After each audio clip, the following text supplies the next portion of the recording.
Barangay Love Stories. Love Stories. Ang sabi nila kapag tunay ang pagmamahal mo ay handa kang tanggapin ang kahit na anumang pagkakamali ng isang tao at patawarin ito. Ngunit sapat nga ba ang pagmamahal para matabunan ang sakit ng isang pagkakamali? Ikaw kapuso, nasubukan mo na bang magpatawad kahit na labis kang nasaktan? Dear Papa Dudut, ang sabi nila kung gusto mo talagang makalimot ay kinakailangan mo munang lumayo doon sa lugar na hindi mo makikita ang nakakasakit sa iyo at maiiwasan mo ang mga ala-ala ninyo. Ako nga pala si Ana, 32 years old, isang OFW mula sa Taiwan. Hindi naman lingid sa ating lahat na marami talaga ang pinipiling mangibang bansa dahil sa hirap ng buhay dito sa Pilipinas. Graduate ako ng 2-year program ng midwifery. Ngunit may natapos man kahit papaano, sadyang mahirap pa ring humanap ng trabaho dito sa ating bansa. Trabaho po na sasapat ang sweldo para suportahan ang aking pamilya. Wala pa naman akong asawa at anak pero nais kong maibigay ang pangangailangan ng aking mga magulang. Kaya kahit mahirap ang trabaho ng isang domestic helper ay tiniis ko, Papa Dudut. Marami ang nagtatanong kung bakit ako nagtitiis na maging tagalinis ng bahay ng ibang tao sa ibang bansa ngayong may natapos naman ako. Pero wala akong pakialam sa mga sinasabi nila, ang mahalaga ay nakapagpapadala ako sa aking ama at inang. Ang totoo niyan, Papa Dudut, biglaan din ang aking pagpunta ng Taiwan at hindi ko naman talaga ito pinaplano. Ngunit naging malaking tulong ito para sa akin. Ang sabi nga nila, kung gusto mong tuluyang makalimot, kailangan mo talagang lumayo. Yung malayong malayo sa taong gusto mong kalimutan at malayong malayo sa mga lugar at bagay na may ala-ala ninyong dalawa. Kaya naman nang may kaibigan ako nagalok sa akin ng trabaho sa Taiwan ay agad ko po itong tinanggap. Bago ako pumuntang Taiwan ay nakatakda na sana akong ikasal sa kauna-unahang lalaking naging nobyo ko. Mahal na mahal ko po siya at talagang sigurado na akong siyang nais kong makasama sa panghabang buhay. Ngunit kahit gaano mo pala kamahal ang isang tao, may mga pagkakamaling hindi mo pa rin kayang tanggapin. Tandang-tanda ko pa ang gabing naging dahilan upang hindi ako tumuloy na humarap sa altar na kasama siya.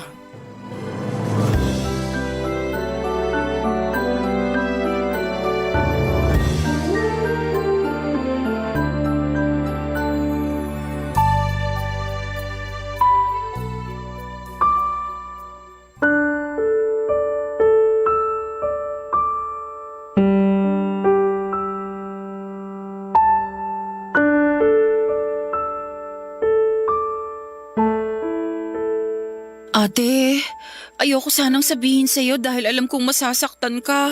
Pero... Ano ba kasi yun, Jane? Bakit ba hindi mo pa ako diretsuhin? Ate, si Kuya Ruben kasi... Ano? Ano nangyari sa Kuya Ruben mo?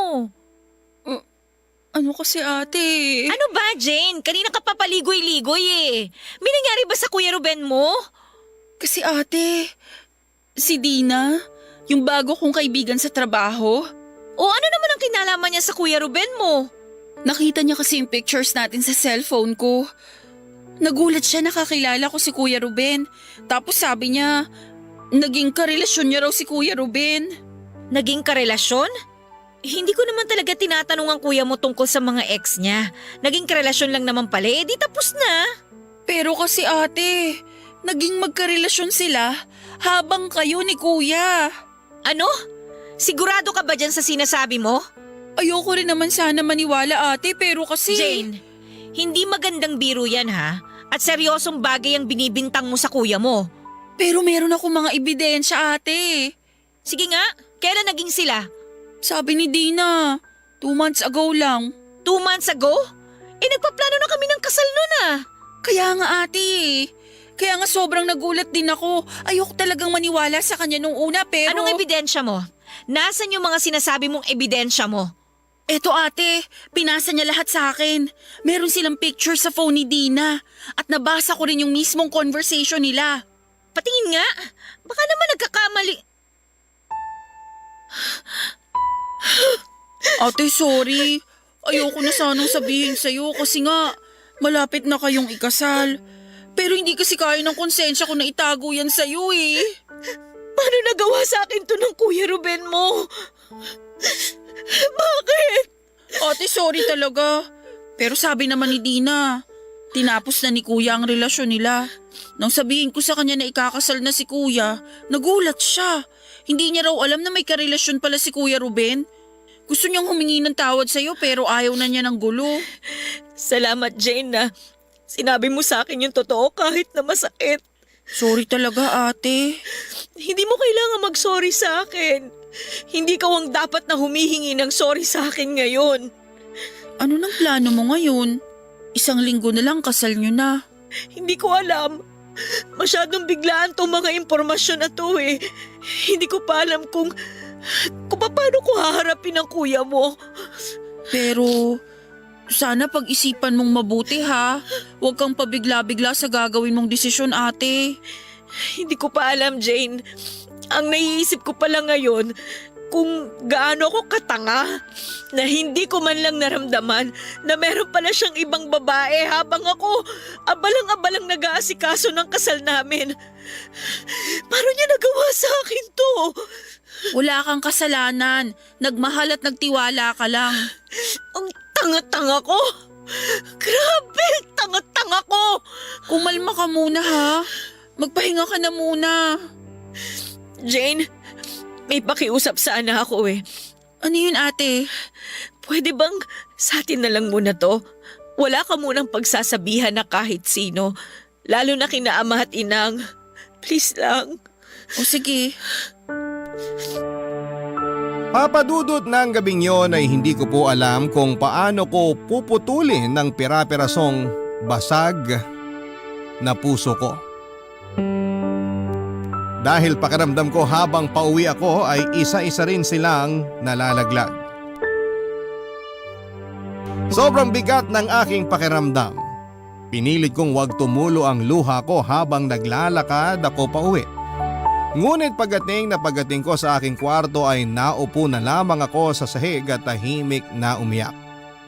Pinigilan kong humagulhol dahil ayokong marinig at matanong ng aking ama at inang. Hindi ko pa alam kung paano ko sasabihin sa kanilang nangyari. Literal na nabasa ng luha ang aking una nung gabing yon. Tumigil na lamang ito sa pagtulo nang makatulog na ako. Kinabukasan pagmulat ko ng mata ay bumungad sa akin ang text message ni Ruben. Nangungumusta at nagtatanong kung bakit hindi ko sinasagot ang tawag niya. Bukod sa tulog na ako nung tumawag siya ay hindi ko rin alam kung kaya ko siyang kausapin, Papa Dudut. Nang mabasa ko ang text message niya ay nagsimula ng umagos ang mga luha ko sa aking mga mata. Muli ko na namang naramdaman ang matinding kirot sa aking dibdib at bigla ko naalala kung paano ko siyang nakilala.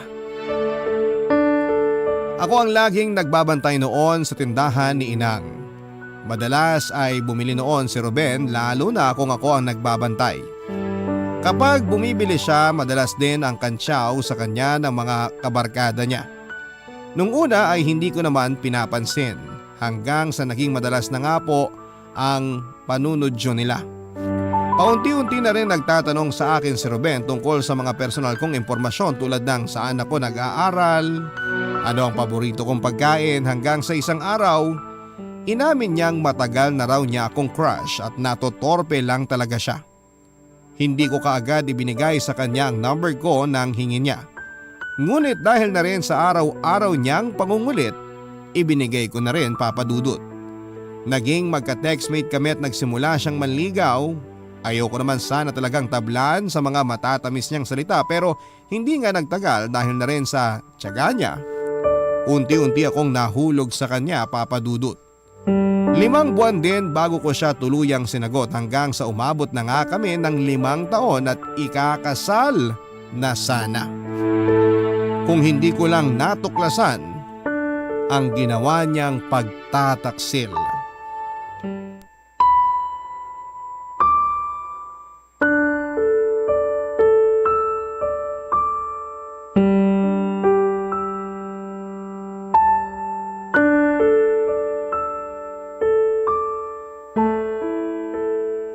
Mahal, kamusta ka? Bakit parang matamlay ka ata? May sakit ka ba? Okay lang ako. Tsaka bakit parang mugto ata yung mga mata mo? Puyat ka ba? O umiyak ka? Okay nga lang ako. Naku mahal, mukhang na-stress ka na sigurado sa mga preparasyon para sa kasal natin. Dapat magpahinga ka rin. Relax ka lang, magiging okay din ang lahat. Ruben, sabihin mo nga sa akin. Mahal mo ba ako? Mahal naman, kailangan mo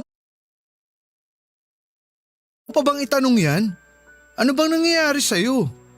Okay ka lang ba talaga? Sagutin mo yung tanong ko. Mahal mo ba ako? Oo naman. Aabot ba tayo ng 5 taon kung hindi tayo nagmamahalan? Tsaka magpapakasal ba tayo kung hindi kita mahal? Sigurado ka bang mahal mo ko? Ana, ano ba talagang nangyayari? Diretsuhin mo na nga ako. Bakit ka ba nagkakaganyan? Kung mahal mo talaga ako, paano mo nagawa yon? Paano mo nagawa yon? At kaya mo pa rin akong tingnan ng diretso sa mata at sabihing mahal mo ako? Hindi kita maintindihan. Ano ba talaga nangyayari? Sino si Dina? Dina? Sino? Ruben, please! Huwag ka na magmaang-maangan. Alam ko na yung totoo. Ana, teka lang. Hayaan mo muna ako magpaliwanag. Ano ba bang dapat mong ipaliwanag? Ruben, bakit? Paano mo nagawa sa akin yun? Mahal, tapos na yun. Ikaw talaga ang mahal ko. Ah! So sinubukan mo lang. Testing kung talagang ako yung mahal mo? At dahil na testing mo, tinapos mo na at handa ka ng pakasalan ako. Ganun ba yon? Mahal, patawarin mo ako. Natukso lang ako sandali. Alam ko namang mali, kaya nga tinapos ko na. Dahil ikaw talaga ang gusto kong makasama habang buhay. Umamin ka nga sa akin, Ruben. Bukod kay Dina, ilang babae pa ang sinabay mo sa akin. Ang tanga-tanga ko. Wala na, Ana. Isang beses lang nangyari yun. Si Dina lang. Paano pa kita paniniwalaan ngayon? Ana, maniwala ka sa akin please. Alam kong wala akong ibang pwedeng idahilan. Mali talaga yung ginawa ko. Pero maniwala ka. Wala na akong naging ibang babae. Saan ba ako nagkulang sa'yo? Hindi pa ba sapat yung mga ginagawa ko para maiparamdam sa'yo ang pagmamahal ko? Wala kang pagkukulang, Ana. Wala kang… Bakit nagawa mo maghanap ng iba? Ano yun? Sinubukan mo lang tumikim? Sinubukan mo lang bago ka tuluyang magpakasal? Hindi naman sa ganun. Ana, patawarin mo ako. Tama na, Ruben! Hindi ko na kaya makinig sa mga sasabihin mo. Kahit ano pang paliwanag mo, hindi na maaalis sa isip ko yung ginawa mo. Mahal, malalampasan din natin to. Magsisimula tayo ulit. Kapag kasal na tayo… Wala nang kasalang mangyayari! Teka lang, Ana. Huwag kang padalos-dalos sa mga sinasabi mo. Pag-usapan muna nating mabuti to. Wala nang dapat pag-usapan, Ruben! Buo ng desisyon ko. Ana, parang ahawa mo na oh. Huwag mo namang gawin sa akin to. Please. Sana naisip mo yan bago ka ng babae. Hindi mo alam kung gaano kasakit, Ruben. Akala mo ba madali sa akin tong desisyon na to? Akala mo ba hindi ko to pinag-isipan? Ana naman, please. Huwag naman ganito. Tama na, Ruben. Ilang ulit ko rin kinumbinsi ang sarili ko at nag-isip ng mga dahilan para manatili pa sa relasyong to. Pero tuwing naiisip ko na nagawa mo magtaksil, hindi ko kaya. Kung gusto mo, pwede naman muna nating iurong ang kasal. Bibigyan muna kita ng oras para… Hindi na, Ruben. Tama na! Mas mabuti nga ngayon palang tapusin na natin to. Pero Ana, anong sasabihin ko sa mga tao? Hindi ko na problema yan. Ako na ang bahala magsabi sa mga kamag-anak ko. Ikaw na ang bahala sa mga kamag-anak mo. Ana naman, please. Simula ngayon, ayoko na ring makita ka. Huwag ka nang pumunta sa bahay para gumawa pa ng eksena. Huwag na nating idamay si ama at inang dito. Mahal, parang awa mo na oh. Gagawin ko lahat, mapatawad mo lang ako. Mas mabuti na to para sa ating dalawa, Ruben.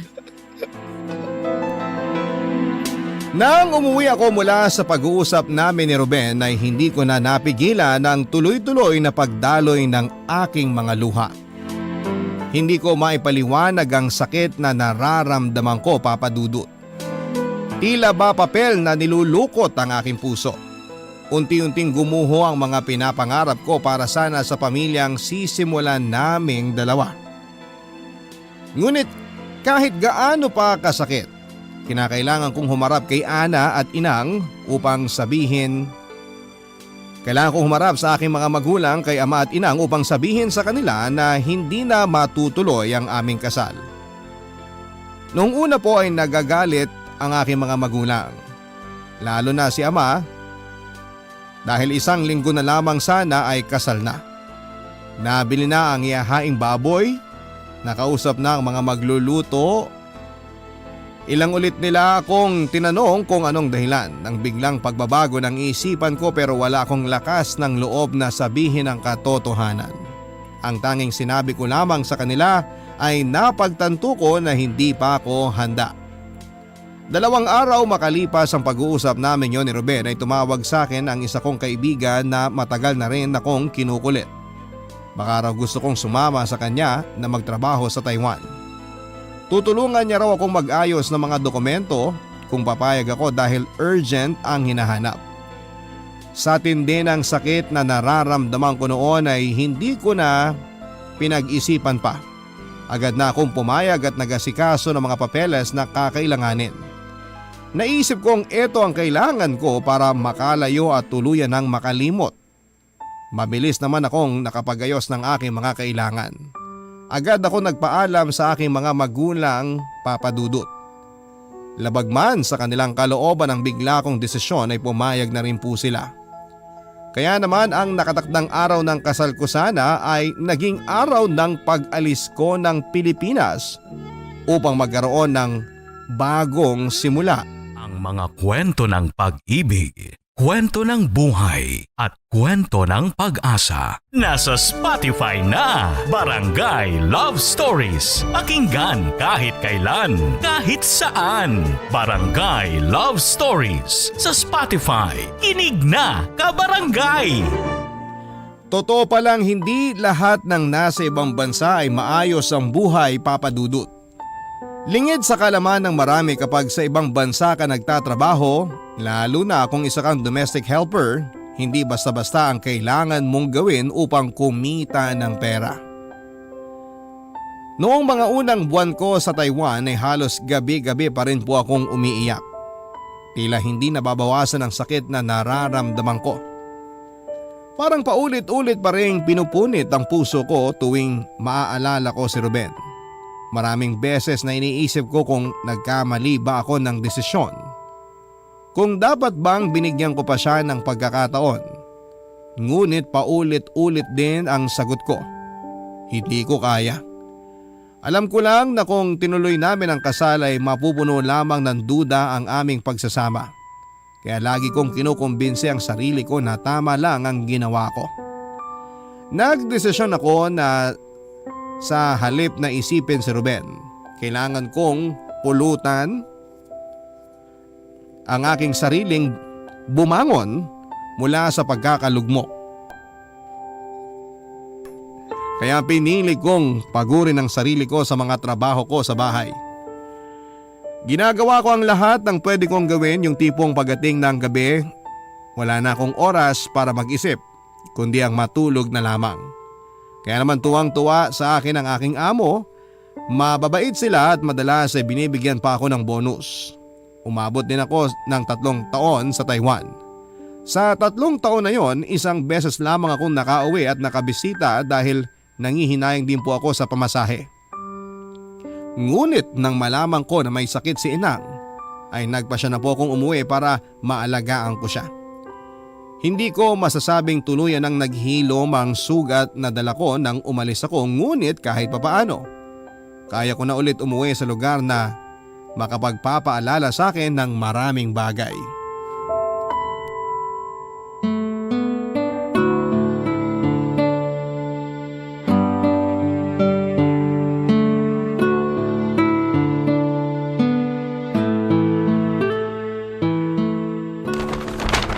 Wow ate, napakarami naman ito. Hindi naman halatang ako ang paborito mong friend. Naku, magtigil ka nga. Baka mamaya marinig ka ng mga kamag-anak ko, maniwala pa yun sa'yo. Pare-pareho lang naman ang binigay ko sa inyo, no? Talaga ba? Parang iba kasi tong sa akin eh. Ewan ko sa'yo. Ay ate, busy ka ba bukas? Bukas? Mukhang hindi naman. Bakit? Aayain sana kita. Labas tayo. Aba, libre mo ba? Kung oo, sige, game ako. Eto naman, ikaw nga tong nanggaling sa ibang bansa tapos akong manlilibre. Ay bakit? Sino ba nagaya? Ako? Kita mo na, o di ikaw manlilibre. Ikaw naman, di ka na mabiro. Siyempre libre ko. Saan ba tayo pupunta? Ano bang meron? Di ko pa naman birthday Kasi ate, gusto ko sanang ipakilala sa'yo yung jowa ko. Si Roger? Yung bukang bibig mo tuwing magka-chat tayo? Siyempre naman gusto ko ring makilatis mo siya para malaman mo kung bakit patay na patay ako sa kanya. Grabe Jane, mukhang lakas talaga ng tama mo sa lalaking yan ha? Gaano na kayo ulit katagal? 6 na buwan na rin. Ang harot mo! 6 na buwan pa lang naman pala kayong magjowa. Correction pala ate, hindi na jowa. Fiancé na. Ano? Fiancé na? Ibig sabihin? Correct ka dyan. Nag-propose na kasi siya sa akin kahapon lang. Grabe Jane, parang ang bilis naman yata. Sigurado ka na ba dyan? Oo ate, sigurado na ako sa kanya. Ang laki eh. Hoy! Anong ang laki? Huwag mo sabihin! Ang laki ng pagmamahal niya sa akin. Kau talaga? Grabe ka. Baka na, nang ibang bansa ka lang, iba na tumakbo ang utak mo. Baliw ka talagang bata ka ha? Ang akin lang Jane, 6 na buwan pa lang kayo. Kilala mo na ba siya? Sigurado ka na bang siya na ang gusto mong makasama habang buhay? Oo naman ate. Tsaka diba, wala naman yan sa tagal na magkakilala. Ang mahalaga, sigurado kami sa isa't isa. Diba, kayo nga ni Kuya Ruben eh. Naku, sorry ate. Medyo nadala lang ako ng usapan natin. Hindi ko sinasadyang… Okay lang. Tama ka naman eh. Wala nga yan sa tagal ng magkakilala. Ang importante, siguradong sigurado kayo sa isa't isa. Kaya kung ganun nga ang sitwasyon ninyo, sino ba naman ako para pigilan kayo, di ba? Sorry ulit ate, hindi ko talaga sinasadyang banggitin si Kuya Ruben. Ano ka ba? Ang tagal na nun, no? Okay na naman ako marinig ang pangalan niya. Ikaw talaga. Nag-move on na ako, di ba? Sabi mo yan ate ha? Nagkita na ba kayo ulit? Hindi pa. Wala din naman kasing dahilan para magkita pa kami ulit eh. Ang late kaya ng barangay natin. Ni minsan ba? Hindi mo pa siya nakasalubong simula nung umuwi ka? Hindi. Tsaka alam mo namang hindi talaga ako madalas lumabas ng bahay. Baka mangitim pa ako. Sayang naman tong pinuti ko sa Taiwan, ano? Ewan ko sa'yo. Pero seryoso nga, anong gagawin mo pag nakita mo siya? O pag nasalubong mo? Ano bang gusto mong sagot ko? Sasampalin ko, ganon. Siyempre, wala. Ano naman kung makasalubong ko siya? Wala na akong pakialam sa kanya, no? Talaga lang, ha? Sinubukan ko lamang pong matapang sa harap ni Jane. Pero ang totoo ay hindi ko rin talaga alam ang gagawin ko kapag nagkita kaming muli ni Ruben. Hindi ko alam kung sapat na nga ba ang 3 taon para mawala na lahat ng sakit ng nararamdaman ko dahil sa ginawa niyang pagtataksil. Dahil nga sa usapan namin yun ni Jane ay muli ko na namang naalala ang mga gabing hindi ako natutulog nang hindi ako humihikbi. Habang nandun ako sa Taiwan ay pinilit kong burahin siya sa lahat ng bagay na makapagpapaalala sa kanya. Pinilit kong gawin ang lahat para tuluyan siyang mabura sa isipan ko, sa sistema ko. Hindi po yun madali pero may mga araw na matagumpay kong nagagawa yon hanggang sa paunti-unti ay hindi ko na siya naiisip pa. Pero nang pag-uwi ko dito sa Pilipinas, na nasa iisang lugar ulit kami, hindi ko maintindihan kung bakit tila may kaba sa akin. At kahit na ayoko makaalam ng kahit na ano tungkol sa kanya ay kusang lumalapit sa akin ang mga balita. Sabi ng isang pinsan ko hanggang ngayon ay single pa rin daw si Ruben. Mula raw nang umalis ako ay hindi na ulit ito nagkaroon pa ng nobya. Nang malaman ko yon ay hindi ko alam kung ano nga ba ang dapat kong maramdaman, Papa Dudut. Pero hindi ko rin maiwasang isipin na baka magaling lang talagang magtago si Ruben. Kaya hindi nila nalalaman kung meron man siyang naging bagong nobya. Pero ano namang dahilan niya para itago yon, hindi ba? Tapos naman na ang relasyon namin. Kahit na pilit kong iniiwasan ay tila lalo akong sinusubok ng tadhana.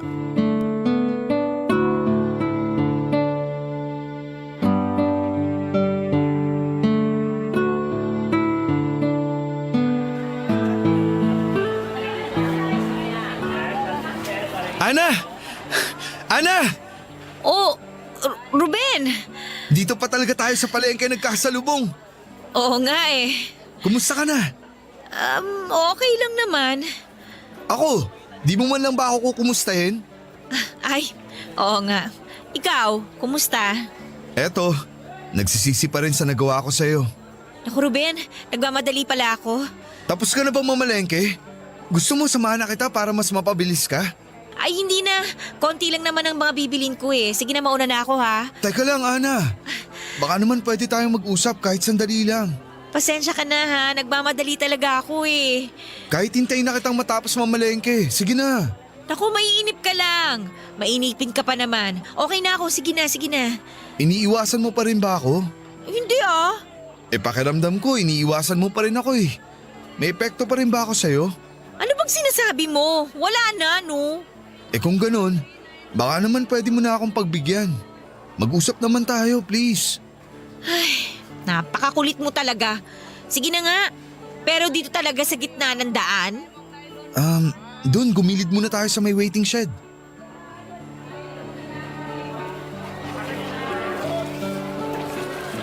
Okay, ano pa bang kailangan nating pag-usapan? Ano bang gusto mong sabihin? Ana, gusto ko lang humingi sa'yo ulit ng tawad. Nang maayos. Alam kong hindi maganda yung huli nating pagkikita. Oh, di ba okay na yun? Tapos na yun. Napatawad mo na ba ako? Siguro. Hindi na ako magsisinungaling sa'yo pero sa totoo lang, hindi ko rin alam eh. Kaya ba, hindi mo sinagot kahit isa man lang sa mga sulat ko? Teka, paano mo pala nalaman ang address ko sa Taiwan? Si Jane bang nagsabi sa'yo? Hindi si Jane. Mukhang mas matindi pa galit nun sa akin kesa sa'yo. Kung hindi kay Jane, kanino mo nalaman ang address ko? Nagmakaawa ako sa inang mo. Nung una, ayaw niya rin ibigay. Pero siguro, nakulitan na rin sa araw-araw kong pagpunta sa inyo. Kaya binigay na rin niya. Naku, yung si Inang talaga, yari sa akin yan. Hayaan mo na. Ako naman talaga ang namilit sa kanya. Pero Ana, hindi mo ba sinabi sa kanila ang dahilan kung bakit hindi natin tinuloy ang kasal? Bakit? Nagtanong ba si Inang sa'yo? Sinabi mo ba? Hindi ko lang naman sa'yo gustong humingi ng tawad. Sa mga magulang mo na rin. Kaya sinabi ko sa kanila ang totoo. Talaga? Ano nangyari? Di ayun, naligo ako ng malamig na tubig. Sinabuyan ako ni Inang. Nagpapasalamat na nga lang ako na hindi yun mainit na tubig. Kung hindi pa siya inawat ng ama mo, baka hindi lang yun ang inabot ko. Ginawa yun ni Inang? Oo. Pero, bakit nga hindi mo sinabi sa kanila ang totoo? Kahit papano naman Ruben, minahal kita. May pinagsamahan tayo. Ayoko lang din sana na maging masama ang tingin nila sa'yo. Pero wala na rin palang kwenta ang pagsisinungaling ko dahil sinabi mo na yung totoo. Salamat, Ana. Sana talaga mapatawad mo na ako. Matagal na rin naman yun. Tsaka feeling ko okay naman na ako. Talaga bang tapos na? Hindi mo na ba talaga ako mabibigyan ng isa pang pagkakataon? Ruben. Sana mapagbigyan mo pa ako, Ana. Bago man lang ako umalis papuntang Saudi. Malapit na palang umalis si Ruben at susubukan daw niyang makipagsapalaran sa Saudi. Kung magiging totoo ako sa sarili ko ay hindi ko alam kung ano ang dapat kong maramdaman. Gusto kong isipin na dapat ay wala na akong pakialam. Na ano naman kung aalis na siya. Dapat ang sabihin ko na lang di go. Pero may kakaibang bigat sa dibdib ko sa balitang yon. Nang magkakwentuhan muli kami ni Jane ay kinumpirma niya sa akin na nang umalis ako ay hindi na ulit nagkanobya pa si Ruben. Noong mga unang buwan halos araw-araw daw itong lasing. Nang lumaon ay ibinuhos daw nito ang oras niya sa pagtatrabaho sa bukid nila, siya nang namahala sa bukirin ng kanyang papang. Simula na magkausap kami ni Ruben sa palengke ay panay na rin ang pagpapadala nito ng mga sulat na ni minsan ay hindi ko naman sinagot. Minsan ay nagpapadala din po ito ng bulaklak o kaya ng mga kakanin na alam kong paborito ko. Sa madaling salita ay sinusubukan niya ulit naman ligaw. Ayoko naman sanang pansinin ngunit kilala ko si Ruben. Kahit na sabihin kong tumigil na siya ay hindi siya basta-basta hihinto. Kaya naman hinayaan ko na lang din siya. Naisip ko na kapag lumipas ang mga araw papadudot, mapapagod din siya. Pinigilan ko ang sarili kong tablan muli ng kanyang mga matatamis na salita. Natatakot pa rin ako kapag naaalala kong minsan na siyang nagtaksil sa akin. Ayoko nang makaramdam ng kahit na ano pa para sa kanya, lalo pat aalis din naman pala siya, papadudot. Ang mga kwento ng pag-ibig, kwento ng buhay at kwento ng pag-asa. Nasa Spotify na, Barangay Love Stories. Pakinggan kahit kailan, kahit saan. Barangay Love Stories sa Spotify. Kinig na, kabarangay! Talagang dito sa bansa natin, kapag nagkakaedad ka na, mahirap nang iwasan ang mga tanong ng mga taong nasa paligid mo. At ang paborito nilang tanong ay kailan ka ba mag-aasawa? Kesyo hindi na raw ako bumabata at baka hindi na kayanin ng katawan ko ang magkaanak. Na mahirap daw ang tumanda ng mag-isa. Wala kang makakasama. Walang mag-aalaga sa'yo. Alam ko naman na inaalala lamang ng ama at ina ang aking kapakanan ngunit nakakarindi na rin kapag paulit-ulit. Pakiramdam ko tuloy ay nakabantay sila sa bawat kilos ko. Nakatingin sila tuwing makikita nila akong nakangiti habang hawak ko ang cellphone ko. Paulit-ulit nilang sinasabi na gusto na raw nila ng apo, na sana raw bago sila lumisan sa mundong ito ay makita muna nila ang mga magiging anak ko. Bukod sa aking mga magulang, nandyan din ang aking mga tiyuhin at tiyahin na hanggang ngayon ay may paninisi pa rin kung bakit hindi ko pa tinuloy noon ang magpakasal. E di sana raw ay may mga supling na ako sa ngayon. Kung pinalaki lang akong bastos ni inang, matagal ko na silang sinagot at pinagsabihan. Palibasa ay hindi naman talaga nila alam kung ano ang nararamdaman ko. Kaya wala akong magawa kundi ang tumango-tango na lamang at ngumiti-ngiti tuwing pinagsasabihan nila ako. Bukod sa kanila ay dumagdag pa si Jane na wala nang ginawa kundi ang manudyo dahil sa patuloy na pangungulit sa akin ni Ruben.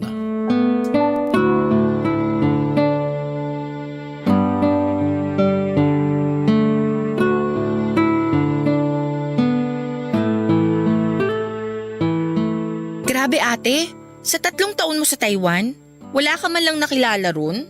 May mga nakilala naman ako. So nagka-boyfriend ka ron? Pilipino ba? Taiwanese? Gwapo ba ate? Singkit? Para kang sira. May mga nakilala ako pero mga naging kaibigan lang. Wala man lang nanligaw sa'yo? Ang ganda mo kaya. Siyempre meron no. Ayoko lang. Nye, iba't naman. Jane, hindi naman ako pumunta doon para magpaligaw, 'di ba? Pumunta ako doon para magtrabaho. Talaga ba? Bakit? Tingin mo ba may iba pang dahilan? Ang sabihin mo, hindi ka nagpaligaw kasi gusto mo pa rin si Kuya Ruben. Hoy, hindi ah! Pero yung totoo nga, hindi mo na ba talaga gusto si Kuya? Siyempre nung una, ganun nga.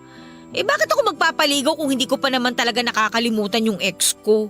Tsaka siguro dahil pagkatapos na nangyari, natakot na ako. Natakot na akong magmahal at masaktan. Natakot magmahal? Grabe kaya yung sakit. Oh, Sa bagay nga naman, kung sa akin din nangyari yun, hindi ko rin alam kung baka ano nang nagawa ko. Ang tapang mo nga eh. Wala naman na kasi akong choice nun kundi maging matapang eh. Pero seryoso nga ate, wala na ba talagang pag-asa sa'yo si Kuya Ruben? Natatakot na ako eh. Pero kung hindi ka natatakot, may pag-asa pa. Hindi ko alam. Siguro. Alam mo yung nasa pagitan ka ng takot at gusto mo magbigay ng pagkakataon. Pero hindi ko kasi alam kung kaya kong kalimutan yung nagawa niya. Hindi kasi ganun kadali yun ate. Mahirap naman talaga yung pinagdaanan mo. Mahirap nga naman rin kung bibigyan mo ng chance pero lagi ka namang praning. Parang susugal ka na rin nun. Ganun na nga. Gusto ko na rin naman talagang patigilin si Ruben. Pero kilala mo naman yun eh. Makulit talaga. Kaya hinihintay ko na lang na mapagod siya. Matagal ko nang gustong itanong sa'yo to. Kasi curious talaga ako eh. Ano ba yun? Iniisip ko lang. Kasi kung nawawala ba yung love kapag sobra yung sakit, katulad yung sa inyo ni Kuya Ruben, 5 taon kayo. At alam kong sobrang minahal mo si Kuya.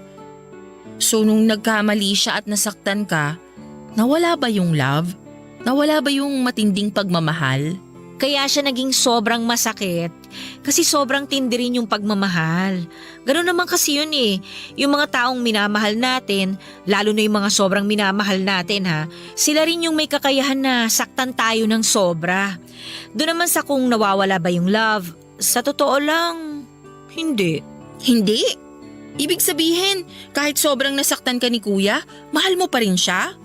Jane, hindi naman yun basta-basta mawawala lang. Actually, hindi mawawala yung love. Kapag sobrang nasasaktan ka, yung tipong durug na durug yung puso mo, lalo mo rin maaalala na sobrang mahal mo. At sa totoo lang yung mga ganong klaseng sakit, hindi yun nawawala eh. Matututunan mo lang mabuhay kasama yung sakit na yun dun sa puso mo. Kasi parte na yun ng proseso para matuto tayo. So ibig sabihin nga, mahal mo pa rin si Kuya Ruben, hindi nawala. Oo, hindi nawala, pero syempre nagbago na. Kung dati mahal ko lang siya, ngayon may kasama ng takot. May kasama na rin kirot dahil sa mga nangyari. Ang weird ng pag-ibig, no? Komplikado talaga ang pag-ibig. Kaya ikaw ha, sinasabi ko sa'yo, hinay-hinay ka lang dyan kay Roger. Huwag kang mag-alala ate, hindi pa naman kami agad magpapakasal, mag-iipon muna kami. Ang mahalaga lang sa ngayon, sigurado na kami na gusto naming makasama ang isa't isa. Forever. In love ka talaga ha. Sa lahat ng mga naging jowa ko ate, siya lang ang minahal ko ng ganito. Alam na alam mo yan. In fairness, oo nga. Luka-luka ka rin kapag in love ka eh, no? Sa totoo lang, hindi ko nga gusto yung mga naging jowa mo. Pero mukhang iba nga itong si Roger. Sobrang iba siya sa kanilang lahat ate. Siya lang ata yung naging karelasyon ko na ni minsan, hindi ako binigyan ng dahilan para magselos. Masaya ako para sa'yo, Jane. Sana talaga si Roger na ang forever mo. Nararamdaman ko ate, siya na talaga. Tsaka nagkasundo kami sa isang bagay eh. O ano naman yung bagay na yon? Na kahit anong mangyari, walang iwanan. Hindi kami maghihiwalay. Ibig sabihin, pareho kaming hindi mangingibang bansa. Pwera na lang kung magkasama rin kami.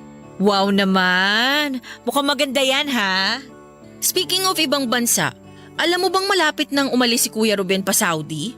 Talaga? Kailan daw? Uy, interesado! Baliw hindi ah! Kunwari pa to. Next week daw yung alis ni Kuya.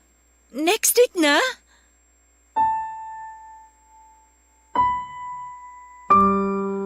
Alam ko naman na dapat ay wala na akong pakialam.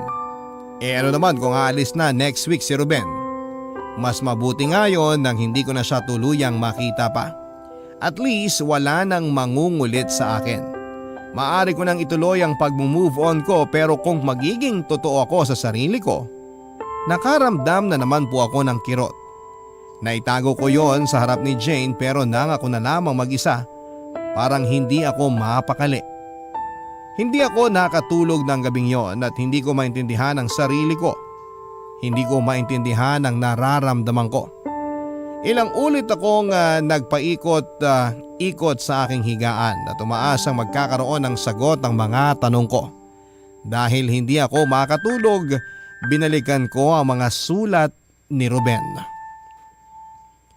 Papadudot nang muli kong basahin ang mga sulat niya ay natagpuan ko na naman ang sarili kong umiiyak. Muli ko na namang nabalikan ang mga alaala naming matagal-tagal ko na ring sinubukang ibaon sa limot. Nang balikan ko ang aming nakaraan na pagtanto kong marami rin naman pala kaming masasayang alaala. Iba ang ngiti ko sa mga larawang kasama ko si Ruben. Ayoko sanang aminin pero ang totoo ay mahal ko pa rin siya. At ngayon ang tanong ko sa sarili ko ay kakayanin ko bang mapapalayo na siyang muli sa akin? Pero kaya ko na bang kalimutan ang sakit na pinaramdam niya sa akin? Hindi ko pa alam ang sagot, Papa Dudut, at malalaman ko lamang kung makakausap ko siya ng harapan. Kaya kahit na nakakahiya, nakiusap ako kay Jane na mag-abot ng sulat kay Ruben. Kailangan ko siyang makausap, Papa Dudut.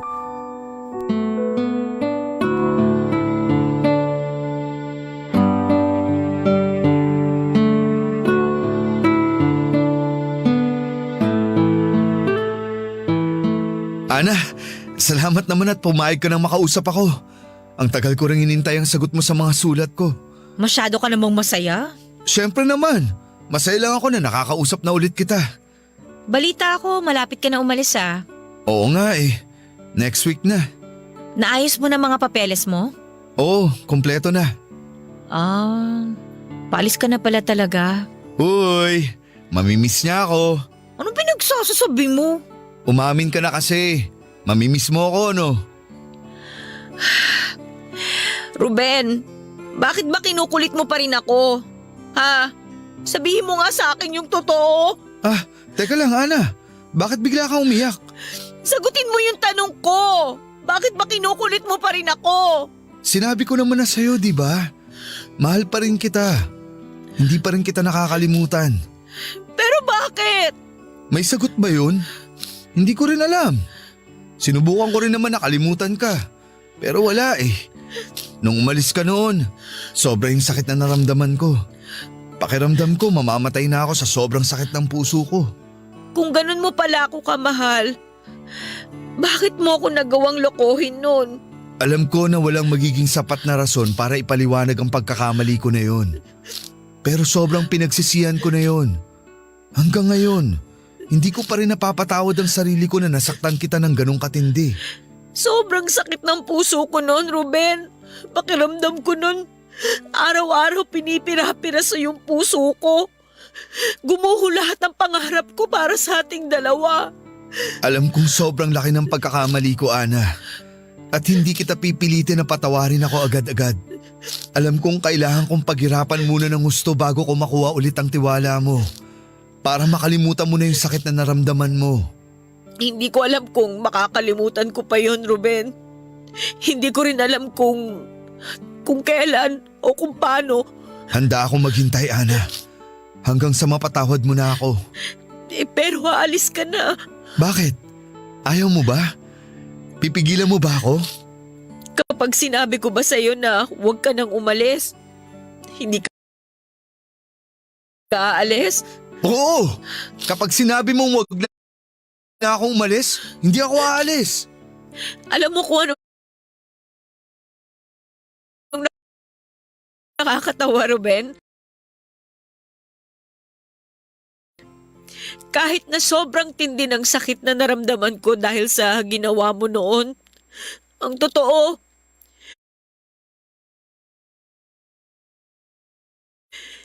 hindi pa rin kita nakakalimutan. Hindi ko pa rin magawang tumingin sa iba. Hindi ko rin maintindihan kung bakit sa dami ng luha na tumulo sa mga mata ko dahil sa'yo, bakit mahal pa rin kita? Bakit? Mahal mo pa rin ako, Ana? Oo, mahal pa rin kita. Ibig bang sabihin, bibigyan mo pa ako ng isa pang pagkakataon? Paano kita bibigyan ng pagkakataon kung aalis ka naman? Sabihin mo lang, Ana, hindi na ako aalis. Handa akong palampasin ng pagkakataon na to kung ang kapalit naman oportunidad na makasama ka ulit. Sinasabi ko na sa'yo, hindi magiging madali na kuhain ulit yung tiwala ko. May mga pagkakataon na magdududa pa rin ako. Pero pipilitin kong kalimutan ang nakaraan. Ibig bang sabihin nito? Babalikan mo na ako? Ayaw mo ba? Siyempre gustong gusto ko. Dapat nga 3 taon na tayong kasal ngayon eh.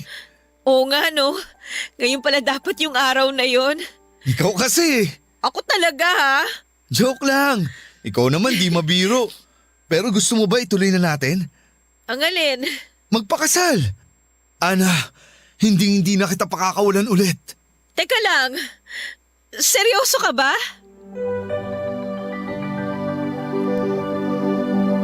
Seryoso nga si Ruben ng mga oras na yon, Papa Dudut.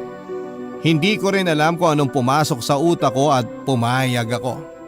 Kinabukasan din ay nagpasya kaming magpakasal, Papa Dudut. Walang ibang nakakaalam kundi ang dalawa naming kaibigan na kinuha naming maging witness. Umuwi kami sa aking ama at inang upang sabihin na kasal na kami. Nagulat man sila, wala na rin silang nagawa kundi ang tanggapin kami. Sa totoo lang ay wala akong pinagsisisihan, Papa Dudut. Masaya ako na pinili kong bigyan ng pangalawang pagkakataon si Ruben. Hindi man naging madali ay sulit naman.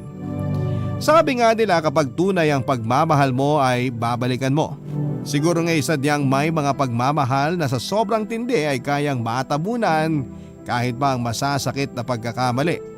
Sa 2 taong nagmamahalan, hindi naiiwasan na may mga nagagawang pagkakamali na maaaring makasakit sa kanila. Ngunit ang mahalaga kapag nagdesisyon kang magpatawad at sumugal muli, siguraduhin mong handa kang pagdaanan ng buong buo ang proseso kahit gaano pa kahirap ito. Sabi nga mga kapuso, love is sweeter the second time around. Sa ngayon ay masaya na kaming namumuhay ni Ruben kasama ang 2 naming supling. Maraming salamat po sa pagbasa ng aking liham. Ako ang inyong kabarangay forever, Ana. Barangay Love Stories. Love Stories.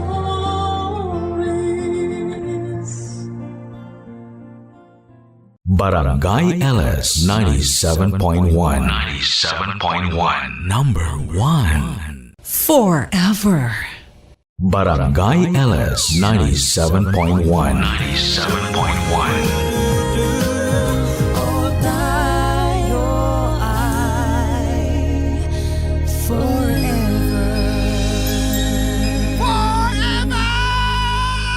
Forever! Forever. Kapag mahal mo, babalikan mo. Kapag mahal mo, anuman ang ginawa niya, babalikan mo. Araw-araw mo siyang pipiliin kahit masakit.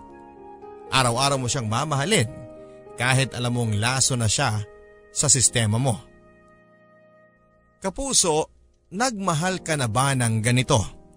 Yung pagmamahal na kahit na anong gawin mo, kahit na iwasan at labanan mo, kahit maging sobrang sakit pa niya sa damdamin mo, ay babalikan mo pa rin. May mga tao ba na nagsabi sa'yo na huwag mo nang balikan ang pag-ibig na minsang nanakit sa'yo? Naniwala ka ba sa kanila at sinunod mo ang kanilang payo? O kasama ka sa marami na mas piniling huwag kilalanin ang payong yon at piniling bumalik sa taong nanakit sa'yo? Si Julio minsan ay nagmahal, minsang nasaktan, minsang iniwan. Babalik kaya siya sa babaeng naging dahilan kung bakit siya nagmahal, nasaktan at naiwan? Dear Papa Dudut, lumabas ako ng bahay at handang-handa na akong makita siyang muli. Nakakamiss siya. Gusto ko na ulit siyang makumusta. Matagal-tagal din bago ako nagbalik ng probinsya at sa pagbalik ko ay siya ang una kong gustong makita. Kaya naman pinaghandaan ko ang araw na ito. 10:00 noon ng umaga nang matapos akong mag-ayos. Nakailang balik pa ako sa lumang salamin sa aming sala bago ako napangiti. Paborito niya ang polong suot ko ngayon. Ang sabi kasi niya ay mas lalo akong gumagwapo kapag suot ko ang maalaula pang kulay na polong ito. Simple lang. Nakakalutang daw ng itsura. Lagi ko yung pinapaniwalaan sa kanya. Lagi akong naniniwala sa mga sinasabi niya. Dati pa man. Mahal ko eh. Kapag mahal mo ay maniniwala ka sa kanya. Kapag mahal mo, imposible man ang mga salita niya, pero sa pandinig mo, nagiging posible ito. Humalik muna ako sa pisngin ng aking ina bago ako umalis habang hawak-hawak sa aking kanang kamay ang isang karton ng hopyang baboy. Paborito niya ito. Hawak ko naman sa kaliwa ang isang puting rosas. Hindi siya mahilig sa bulaklak. Dati, naaalala ko pa. Kapag inaabutan ko ito ng bulaklak ay nagagalit siya. Sayang lang daw dahil mamamatay din. Hayaan ko na lang daw ito sa lupa kung saan siya nakakakuha ng tamang nutrisyon para mas lalong gumanda ang pamumukadkad niya. Pero iba kasi ngayon. Espesyal ang araw na ito dahil kaarawan niya. Mapapatawad naman siguro niya ako kung sakaling iabot ko sa kanya ang puting rosas para maramdaman niyang espesyal siya sa akin. Sa paglabas ko ng bahay ay nakangiti ako habang ini-imagine ang kanyang maliit na mukha at dalawang maliit na beloy sa gilid ng kanyang labi. Ang singkit niyang mga mata na laging nakangiti. Napakaganda nito at napakaswerte ko dahil isa ako sa mga kakaunting tao na nakasilay ng gandang yon. Habang naglalakad ay panayang lingon ko habang sakaling may habal-habal na dumaan sa aming maliit na liblib na baryo. Baka lang naman. Wala namang masamang umasa. Pero wala talaga. Mas pinili ko na lang na magmadaling maglakad para kung sakaling wala talagang masasakyan ay marating ko man lang ang aking pupuntahan bago magtanghalian. Medyo may kalayuan kasi ang lugar niya at ayos lang kung lalakarin ko yon sa gitna ng papatirik na araw. Isa lang ito sa mga sakripisyong handa kong gawin, makita lang siya. Mahal ko eh. Kapag mahal mo ay handa kang magsakripisyo. Sa aking paglalakad ay may umagaw ng aking pansin. Isang babae na nakamaong ng butas-butas at nakasuot ng polong checkered at naka-rubber shoes ng itim. Nakabagpak ito at nakasombrero na parang pang summer. Nakasalamin din. Halatang init na init siya at halatang parang naliligaw. Halatang hindi siya taga rito. Lalagpasan ko na sana siya kasi kailangan kong magmadali pero nang makita niyang nakatingin ako sa kanya, ay agad itong tumakbo papalapit sa akin. At kinausap ako.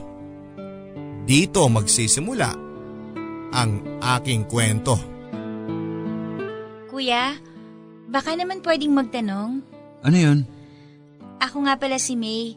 Hindi ako taga dito eh. Nawawala ako. Ano ba kasing ginagawa mo rito? May pupuntahan lang akong tao. Kailangan ko kasi siyang ma-interview para dun sa trabaho ko. Sino ba yon? Di naman malaki ang baryo namin. Malamang kilala ko yan. Si Mang Inocencio po. Ah, si Impong Sensyo. Baka nga ho yun. Yung gumagawa ng mga tapayan at palayok. Opo, yun nga po yun. Kilala ko yun. Madadaanan ko yun sa pupuntahan ko. Pwede po bang makisabay sa inyo? Maglalakad ako. Ayos lang ba sa'yo yun? Wala po bang taxi dito? Jeep nga, wala eh. Taxi pa kaya. Tricycle po. Alanganin. So kailangan po talagang maglakad? Malayo po ba? Malayo pero kung magkakwentuhan naman tayo, di mo mararamdaman ang layo. Saka maganda ang lugar namin dito. Makikita mo ang ganda ng mga bundok at kalangitan. Maraming iba't ibang puno na tutulong para manginan tayo. Sige po. Sigurado po ba kayong ayos lang? Aayain ba kita kung hindi? Baka po makabagal lang ako sa lakad ninyo eh. Ayos lang. Kailangan ko rin kasi ng kasabay para di naman nakakainip ang paglalakad ko papunta sa kanya. Sa kanya? Oo, sa kanya. Sa taong mahal ko. Kaya pala kayo may dalang rosas at… Hopya. Paborito niya to eh. Asawa po ninyo? Masasabi mo ang ganun? Ha? Parang ang labo po Lilinawin natin yan habang naglalakad tayo. Si Liza ang pupuntahan ko, ang dadalawin ko. Siya ang aking unang pag-ibig. Ang unang lahat sa akin, ang aking one great love, ang aking soulmate, ang lahat-lahat sa akin. Dito kami sa baryo nagkakilala. Inaanak siya ng aking ina at madalas sila sa bahay dati noong mga bata pa lamang kami dahil nga sa matalik na magkaibigan ang nanay ni Liza at ng nanay ko. Saka magkasosyo rin sila sa pagbebenta ng tinapa kaya pati kami ay napapasama kapag nagbebenta sila. At dahil nga doon ay naging malapit kami sa isa't isa, Papa Dudut. Madalas na nga rin kaming pinagpapare sa mga okasyon tulad ng kasal. Flower girl siya, ring bearer naman ako. Sa Flores de Mayo, sa lahat-lahat, kami lagi ang magkapares. Lagi na nga niyang sinasabi na magkakatuluyan kami balang araw. Ramdam daw nila yon. Kaya naman nung minsang may magawing manghuhula sa amin ay pinahula ang aming mga palad kahit mga bata pa lamang kami. Ang sabi na manghuhula ay magiging kami. Magmamahalan kami ni Liza kapag nasa hustong edad na kami pero doon siya nagkamali. Dahil bago pa man kami umabot sa edad na 18 ay kapwa na naming naramdaman na mahal namin ang isa't isa. Hindi ako nahirapang ligawan siya kahit na alam kong maraming gustong sumubok. Dahil nga siguro nabakuran ko na siya, bata pa lamang kami. Kaya tuloy ilag na ang ibang mga lalaki sa amin. Hindi na sila nagtangkang manligaw dahil pakaramdam nila. Talo sila sa akin at totoo yon. Nang magtapat ako ng pag-ibig ko kay Liza, sinabi niyang pareho lamang kami ng nararamdaman. Hindi na niya ako pinagpatuloy sa panliligaw at agad-agad ay sinagot na niya ako. Ako ang naging pinakamasaya sa aming baryo noon nang opisyal na maging kami na. Naging doble ang saya ng nararamdaman namin mula noong may kumpirmasyon ang aming relasyon. Walang humadlang. Kahit na 16 years old lamang kaming pareho ay approve na sa aming pamilya ang aming relasyon. Alam naman daw nila na doon rin ang punta naming dalawa. Bakit pa raw namin hihintayin na maging 18 kami pareho? Inaasahan naman ng lahat na kami na nga ang magkakatuluyan. Yun din naman ang inaasahan namin ni Liza. Alam kong masyado pang maaga para mag-decide na siya na nga ang babaeng makakasama ko sa habang buhay pero iba kasi ang nararamdaman ko noon. Kahit sabihing bata pa ako, alam kong nagmamahal na ako ng totoo at hindi ko hahayaang mawala yon. Gagawin ko ang lahat, wag lang siyang mawala sa akin. Dahil siya ang pag-ibig ko. Siya ang gagawin kong buhay ko. Araw-araw sa eskwela man yan o sa pagtulong sa pagbebenta ng tinapa ay kasama ko si Liza. Walang sawa. Ganon nga siguro kapag nagmamahal ka ng totoo. Hindi ka magsasawa kahit na tanging mukha na lamang niya ang nakikita mo sa pagmulat at sa pagpikit ng iyong mga mata. Araw-araw. Bago lumubog ang araw ay sinisigurado naming dalawa na nakatapos na kami sa lahat ng aming gawain para sabay kaming pupunta sa bukid at doon ay papanoorin namin ang pagpula ng kalangitan dahil sa pamamaalam ni Haring Araw. Ang maganda pa rito ay nakikita namin ang mga ibong sabay-sabay na nagliliparan. Parang mga batang nagmamadaling umuwi bago magdilim. Kapag sila na ang humalo sa kalangitan ay mas lalo itong gumaganda. Mas lalong nakakaakit tignan. Walang sawa. Walang palya namin itong ginagawa ni Liza. Yon ang pangako namin sa isa't isa. Bawat paglubog ng araw ay dapat kaming magkasama at pagmamasdan nito. Hanggang sa pagtanda. Yon ang gusto naming mangyari. Yon ang aming pangako. Tutuparin namin ito dahil ito ang pangako ng totoong pag-ibig. Parang mahal na mahal niyo po talaga siya, kuya. Mahal na mahal na mahal. Oo, sobra ko siyang mahal. Ang swerte naman po niya. Swerte rin naman ako sa kanya. Ano po ba yung nagustuhan niyo sa kanya? Lahat-lahat. Pero ang pinakapaborito ko yung di siya makagawa ng desisyon hanggat hindi ako kinakausap. Lagi kasing nalilito yun sa pipiliin at gagawin. Kaya kailangan niya lagi ng tulong ko para makapagdesisyon siya. Yun talaga ang paborito nyo? Parang ang hirap namang gustuhin yun sa isang tao. Hindi marunong mag-decide ng mag-isa. Kailangang dumepende sa iba. Para sa'yo. Pero para sa akin, yung ganong ugali niya ang pinakagusto ko. Kasi nararamdaman ko na mahalaga ako sa kanya. Na mahalaga ang sasabihin ko sa kanya. Na may tiwala siya sa mga salita ko. Ang sarap kaya sa pakiramdam na ikaw yung paniniwalaan at pagkakatiwalaan ng taong mahal mo sa mga desisyong gagawin niya. Malaking bagay na yun para sa mga lalaking tulad ko. Sa bagay, mukhang masayang-masaya talaga kayo, no? Parang wala kayong pinagdadaanan sa relasyon. Siyempre meron din. Pero mas gusto ko mag-focus sa mga magagandang nangyayari sa amin kaysa sa di magaganda. Para sa akin, yun ang sikreto para araw-araw mo siyang mahal. Ano naman yung mga paborito ninyong masasayang alaala na kasama siya? Lahat ata paborito ko eh. Pero pipiliin ko lang yung sasabihin ko sa'yo ngayon kasi baka di tayo matapos kung sasabihin ko lahat. Naaalala ko dati, Papa Dudut, noong unang araw na naging kami ay halos hindi ako makagalaw. Hindi makapagsalita dahil sa kabiglaan at kaba. Nakaupo kami noon sa upuang kawayan sa likuran ng kanilang bahay. Walang nagsasalita pero alam kong nakatingin ito sa akin kahit ako ay nakatanaw sa kawalan.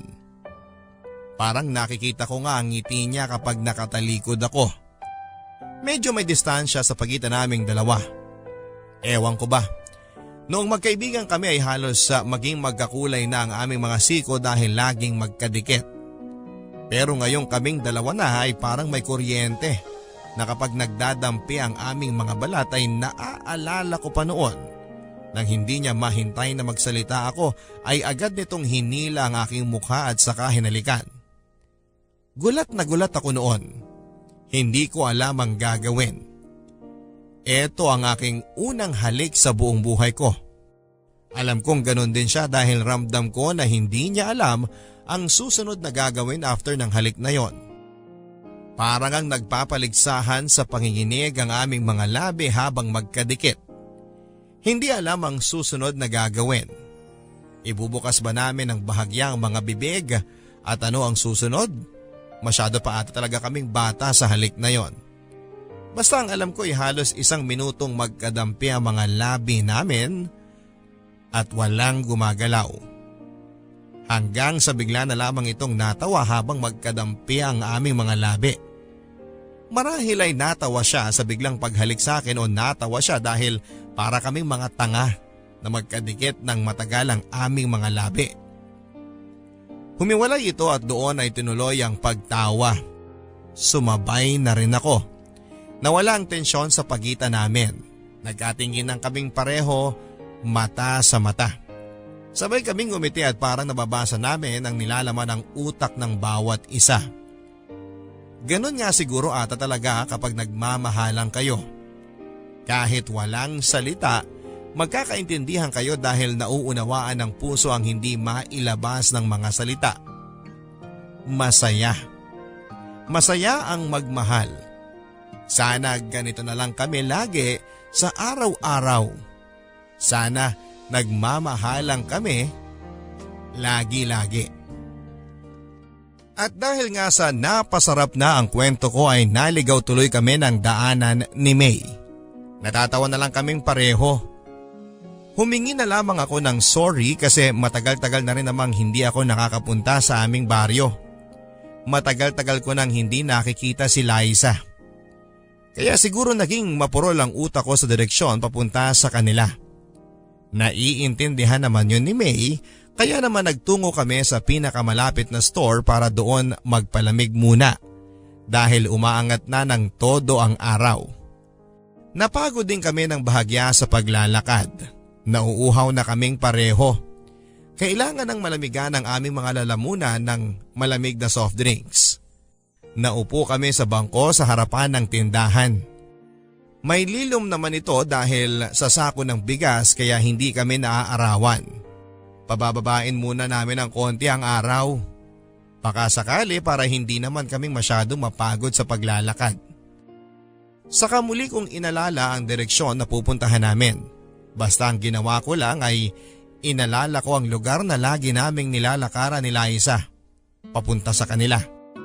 Habang binabalikan ko yon ay naalala ko na kung paano ang pagpunta sa kanila. Alam nyo, kuya, kanina habang naglalakad kayo, nung nakita ko kayo, iniisip ko parehas din kitang naliligaw. Tsaka hindi ka taga dito. Pananamit mo pa lang, alam kong taga Maynila ka rin katulad ko. Pero nung sinabi mong taga dito kayo, nabigla talaga ako. Taga dito naman ako talaga. Pero bakit kayo umalis? Kailangan eh. Kahit na andito ang love of your life? Ang great love ko? Oo. Nakayanan niyo yun? I mean, ang hirap kayang malayo sa taong nakasanayan mo ng makasama araw-araw. Yung taong alam mong hindi ka mabubuhay ng masaya kapag hindi mo siya kasama. Yan yung nasa isip ko nun. Pero kailangan kong gawin eh. Para sa future namin. Hindi niyo ba nakikita na aasenso kayo rito? Hindi. Ikaw, nakikita mo bang aasenso ka kung nakatira ka sa maliit naming baryo? To be honest, hindi nga po. Ako rin. Kaya kailangan ko umalis. Bakit po hindi sumama si Liza? Hindi niya kaya. Bakit naman po? Mahabang kwento eh. Marami pa naman tong soft drinks ko. Tsaka masyado pa pong mainit kung maglalakad tayo ngayon. Dito muna po tayo. Gusto kong marinig kung bakit hindi niyo siya nakasama papuntang Maynila. Kasi mahina lagi ang loob niya. Hindi niyo ba napalakas yung loob niya? Hindi eh. Lagi siyang takot. Kahit po makakasama naman niya kayo? Kahit makasama pa niya ako. Malaki ang takot niya sa Maynila. Para sa kanya isang malaking gubat yun. Na totoo naman po, di ba? Kahit naman gubat ang Maynila, kasama naman niya ako. Walang mananakit sa kanya. Yun naman pala eh. Bakit hindi niyo siya napilit? Hindi eh. Hanggang sa dulo, hindi. Paano niyo po napagpatuloy yung relasyon niyo kung sobrang magkalayo na kayo?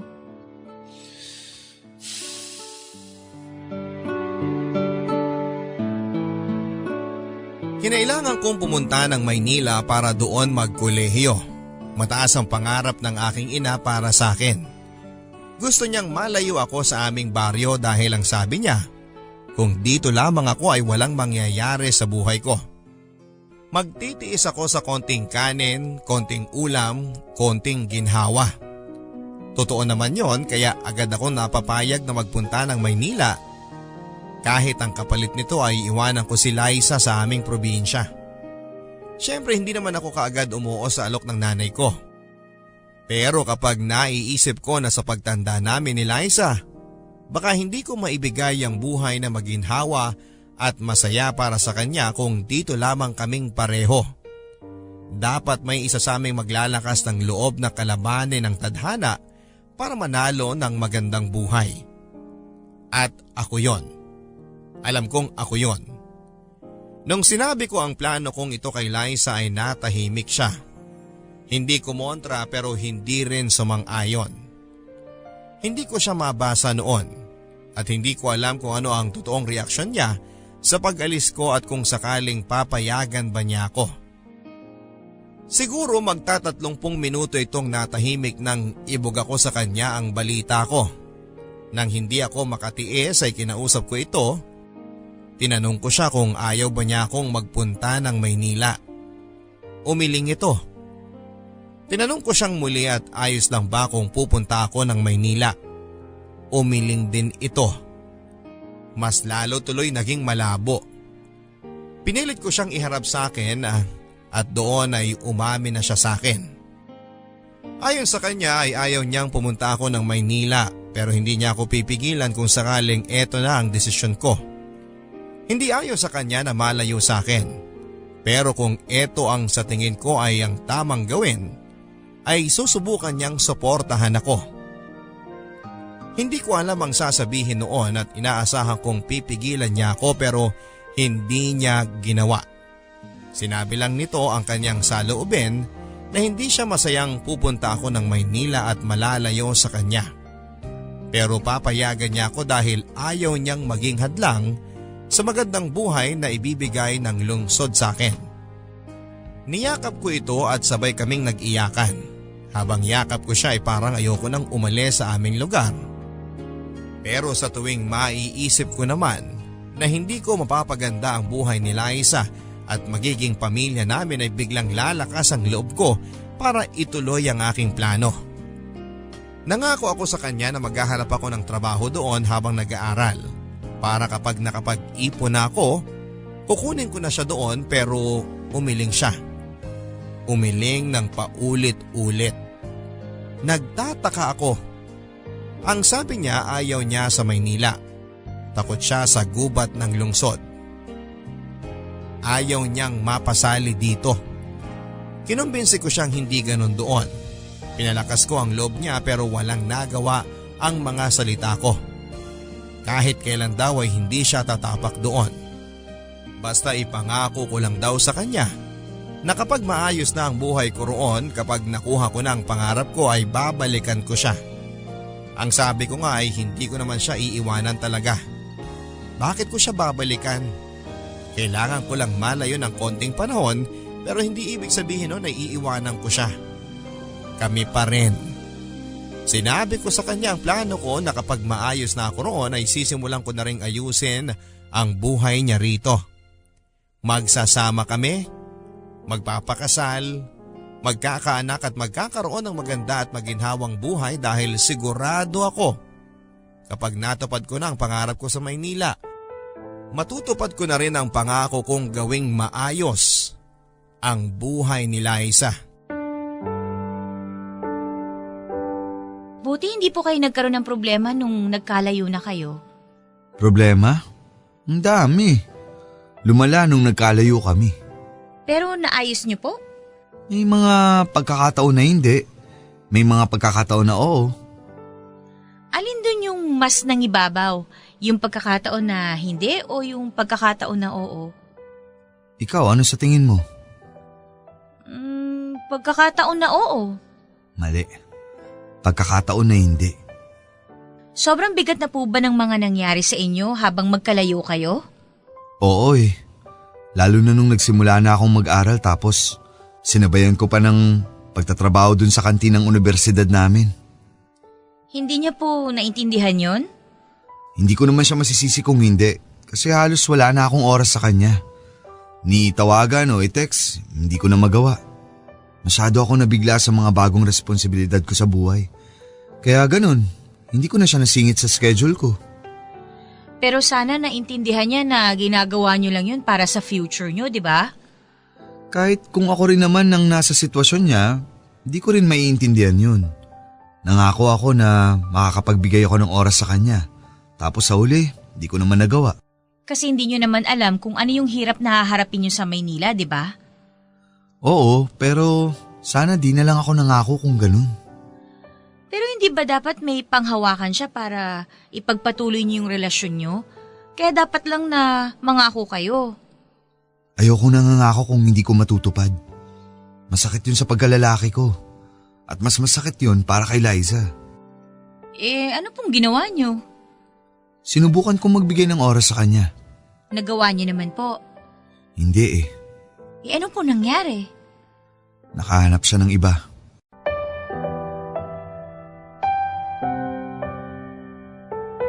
At dahil nga halos nawala na kami ng komunikasyon, ay kumonekta na ito sa iba. Nabalitaan ko na lang isang araw na nakipagtanan nito sa dati naming kaklase noong high school na si Cesar. Si Cesar na bata pa lamang kami ay pinagpipilitan na ang sarili niya kay Liza pero hindi siya pinapansin. Ayaw ni Liza sa kanya dahil bata pa lang ay barumbado na ito. Kaya nagtataka ako kung bakit sa isang iglap ay pumatol ito dito habang kami pa. Sinubukan ko siyang tawagan at itanong kung bakit niya ito nagawa pero ayaw ako nitong kausapin.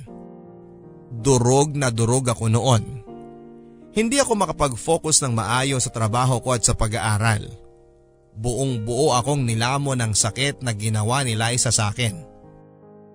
Hindi ko alam kung saan magsisimulang kumuha ng mga sagot sa mga tanong sa utak ko. Ayaw niya akong kausapin. Galit ba ito sa akin? Ganon na ba ang galit nito sa akin kaya nagawa niya akong ipagpalit sa iba habang kami pa? Ano ba ang pwede kong gawin para mabawi siya? Mababawi ko pa ba siya? Mahal pa ba niya ako? Kasi ako mahal ko pa rin siya. Pero kung mahal niya ako, bakit nasa piling na siya ng iba? Kung mahal niya ako, hindi ba dapat ay sa akin siya? Umuwi ako ng probinsya at binaliwala ko ang pag-aaral at trabaho ko. Alam kong kailangan kong gawin ito para maging malinaw ang lahat sa utak ko. Kailangan kong makausap si Liza. Ipaliwanag niya sa akin kung ano ang dahilan niya para gawin ito.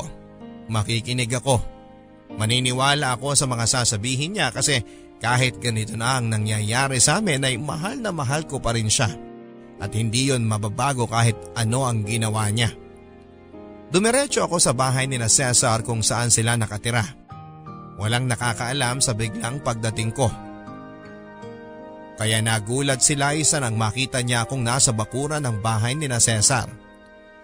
Gulat na alam kong may halong pangungulila sa akin. Ramdam kong nangungulila siya sa akin. Nakita ko yon sa mga mata niya. Naramdaman ko yon kahit na hindi niya sabihin dahil nakikita ng puso ko ang hindi nakikita ng mga mata ko.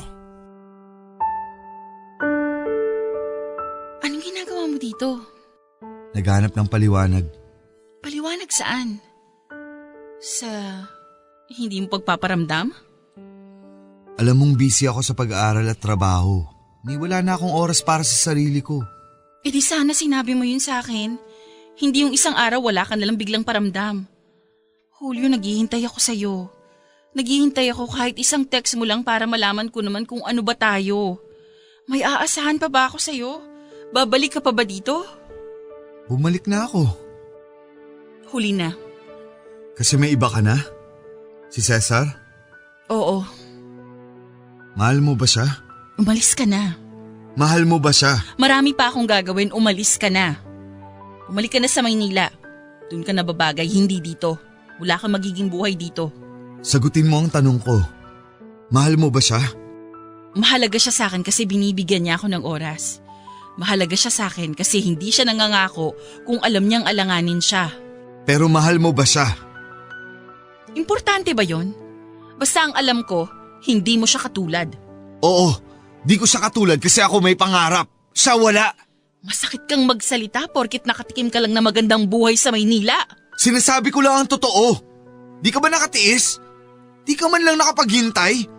Para sa'yo rin naman tong ginagawa ko ah. Bakit di mo makita yun? Ang nakita ko lang sa nangyayari, napabayaan mo ko. Yun lang ang nakita ko. Hindi ka tumupad sa mga pangako mo kahit nasa malayo ka. Ipaparamdam mo sa akin na mahal mo pa rin ako. Na mahalaga pa rin ako. Na tayo pa rin. Lahat yun nawala. Hindi ka nagparamdam. Wala akong alam kung ano nang nangyayari sa'yo kaya nung dumating si Cesar… Kaya mo siya pinatulan? Kasi wala ako? Kasi siya yung nandyan. Siya yung gumagawa ng mga bagay na nakalimutan mo nang gawin para sa akin. Hindi yun sapat na dahilan para itapon mo lang lahat ng meron sa atin. Sapat na yun para talikuran ko lahat. Pero huwag ka mag-alala. Hindi ko yun itatapon. Babawiin kita. Huwag ka na mag-aksaya ng oras. Ayoko na. Babawiin kita. Kay Cesar na ako. Babawiin kita. Umalis ka na. Mahal mo pa rin ba ako? Umalis ka na.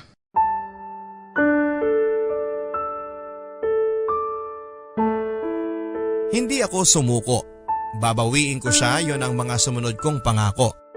Alam kong marami akong pangakong hindi natupad pero sa pagkakataong ito, ang pagbawi sa kanya ang pangakong kailangan kong paghandaan at bigyan ng katuparan. Araw-araw akong bumabalik sa kanya para tanggapin niya ako. Araw-araw din niya akong tinatanggihan. Lahat ng balang meron ako, Papa Dudut, ay nilalatag ko na sa kanya para maniwala siya na gusto ko siyang bumalik sa buhay ko. Na sumuko siya at pinili ang iba ay handa akong tanggapin yon. Basta tatanggapin din niya pabalik sa buhay niya.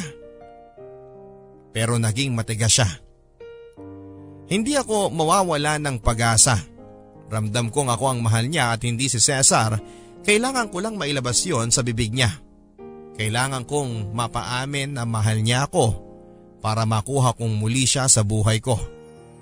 Awang-awa noon ang nanay ko sa nakikita niya sa akin na pabalik-balik kina Liza. Pero ang sabi ko ay hindi ako titigil. Kasi pag mahal mo, ilalaban mo hanggat kaya mo, hindi ba? At kung sakaling hindi mo na kaya, ay gagawa ka ng paraan para makaya mo.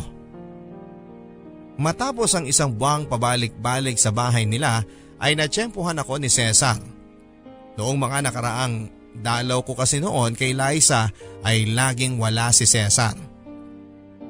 Laging nasa bukid.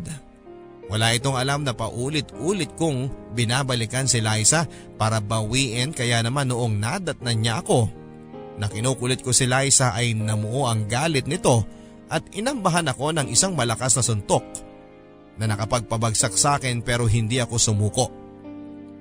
Hindi anumang suntok tadya ko sakal ang magpapahinto sa akin para sukuan ko ang pag-asang magbabalikan kami ni Liza. Tumayo ako noon para muling lumapit kay Liza pero bago ko pa magawa yon ay hinila na ako ni Cesar at itinulak papalayo kay Liza. Nagtaka akong lumapit pero mabilis si Cesar kaya naman pinaulanan ako nito ng maraming suntok at sipa. Pinapasuko na niya ako pero ayoko. Kahit na hinang-hina na ako ay sinubukan ko pa ring sabihin ang mga salitang mahal kita, Liza. At bago ako nawala ng ulirat ay nakita ko ang pagtakbo ni Liza papalapit sa akin habang umiiyak. Naging madilim na ang mga sumunod na pangyayari. Pero naramdaman ko ang init ng bisig ni Liza. Alam kong niyakap niya ako. Alam ko na mahal pa rin niya ako. Hanggang ngayon kapag pinipikit ko ang aking mga mata, kahit gaano pa ito katagal nangyari, masakit pa rin. Sobrang sakit pa rin. Hanggang ngayon ay alam ko kung saan ako nagkagalos. Nagkapasa at namaga sa mga paulit-ulit na suntok at sipa ni Cesar sa akin. Hanggang ngayon, kapag binabalikan ko ang pangyayaring yon, ay may gumuguhit na sakit sa puso ko. After ba nun sumuko na po kayo? Hindi pa. Hindi pa? So ibig sabihin may time na sumuko rin kayo? Lahat naman ng mga tao kapag napagod ng sobra, susuko yan. Kahit gaano pa katatag yan. Kahit ayaw niya pang sumuko. Pag napagod na yan ng sobra-sobra, susuko rin yan. Kala ko ba hindi kayo susuko? Kailangan Pero sabi niyo bago kayo nawala ng ulirat nakita niyo pang tumakbo siya papalapit sa inyo. Tapos niyakap pa niya kayo. At kung tama ang naaalala ko, naramdaman ko rin na hinalikan niya ako sa noo. Pero hindi pa rin kayo ang pinili niya? Hindi pa. Hindi pa? So ibig sabihin, Ako pa rin ang pinili niya sa dulo. ang akala ko po… Marami tayong akala na hanggang akala lang. Papatayin tayo niyan. Huwag puro akala.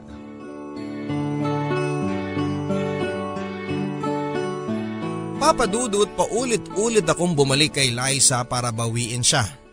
Para maintindihan niya na mahal ko siya at handa akong magsimulang muli ng panibagong buhay. Kasama siya.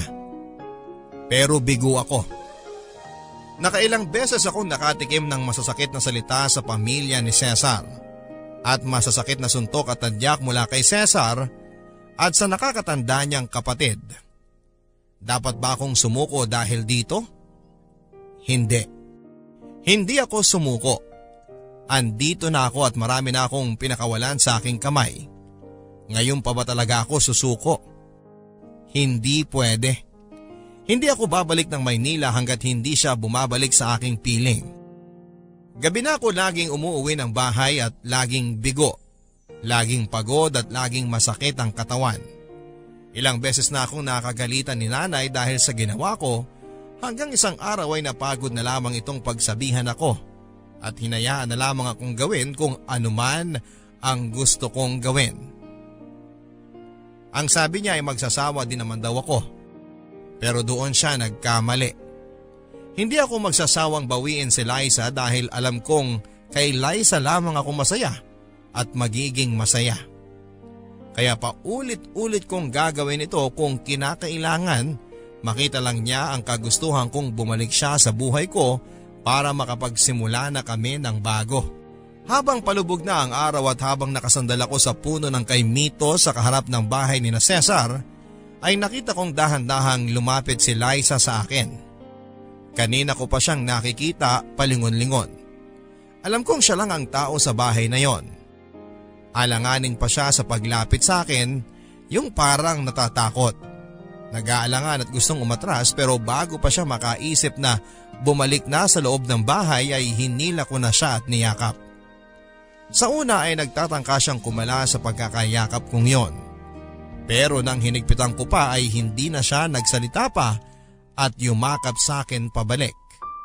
Nabuhayan ako ng loob at eto na ba ang pagbabalik loob niya sa akin. Akala ko di ka na lalabas. Akala ko ba sinukuhan mo na ako? Julio, sorry sa nagawa ko ha. Sorry talaga. Gulong-gulo lang talaga ako. Hayaan mo na yun. Ayos lang ako. Ang importante andito ka. Babalik ka na ba sa akin? Magiging maayos na ba tayo ulit? Julio, hindi ko alam eh. Anong hindi mo alam? Hindi ba kaya ka nga lumapit sa akin ngayon kasi gusto mo nang bumalik sa akin? Di ganun kasimple yun eh. Hindi. Eh bakit ka nandito? Bakit sinuklian mo ang yakap ko? Bakit mo ako kinakausap ngayon? Julio, mahal kita. Mahal na mahal pa rin kita. Ako rin. Sobra-sobra kung alam mo lang. Kaya tara na. Umalis na tayo rito. Pumunta tayo sa Maynila. Doon, magsisimula tayo ulit. Makinig ka muna sa akin. Kung ano man yung sasabihin mo, wala na akong pakialam. Basta ang importante, sasama ka sa akin at magsisimula tayong muli. Julio. Magmamahalan ulit tayo tulad ng dati. Nung andito pa ako. Maayos natin to, Liza. Magtiwala ka lang sa akin. Aayusin ko to para sa atin. Julio. Huwag mo nang kunin ang mga gamit mo. Ako na ang bahala sa mga gagamitin mo. Kailangan nating mahabol ang biyahe pa Maynila ngayon bago magdilim ng sobra. Tara na! Buntis ako, Julio. Ha? Buntis ako kay Cesar. 1 buwan na. Sigurado ka ba? Kaya hindi ko magawang lumapit sa'yo dahil alanganin ang sitwasyon ko. Alam ba ni Cesar to? Hindi niya pa alam pero ayaw kong sabihin sa kanya. Bakit? Kasi sasama na ako sa'yo. Pero paano ang anak nyo? Hindi ko rin alam. Pwede bang ikaw na magdesisyon para sa akin kasi gulong-gulo na ako? Mahal mo ba si Cesar? Hindi. Ako ang mahal mo. Sobra. Ikaw lang. Anak ko na yan. Ano? Aakuin ko na ang responsibilidad sa batang yan. Ako na ang bahala sa inyo. Magiging mag-ina ko kayo. Tatanggapin mo ako kahit ganito na ang kalagayan ko? Tatanggapin ko ang kalagayan mo dahil mahal kita at di na yun magbabago. Sigurado ka? Hindi madali ang sitwasyon natin.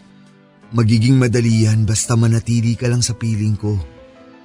Huwag mo na akong iiwan at mahalin mo lang ako. Ako na ang bahala sa inyo. Salamat at nagbalik ka. Salamat at binawi mo ako. Araw-araw akong di susuko. Hanggat hindi ka nagbabalik sa akin, alam mo yan. Alam ko.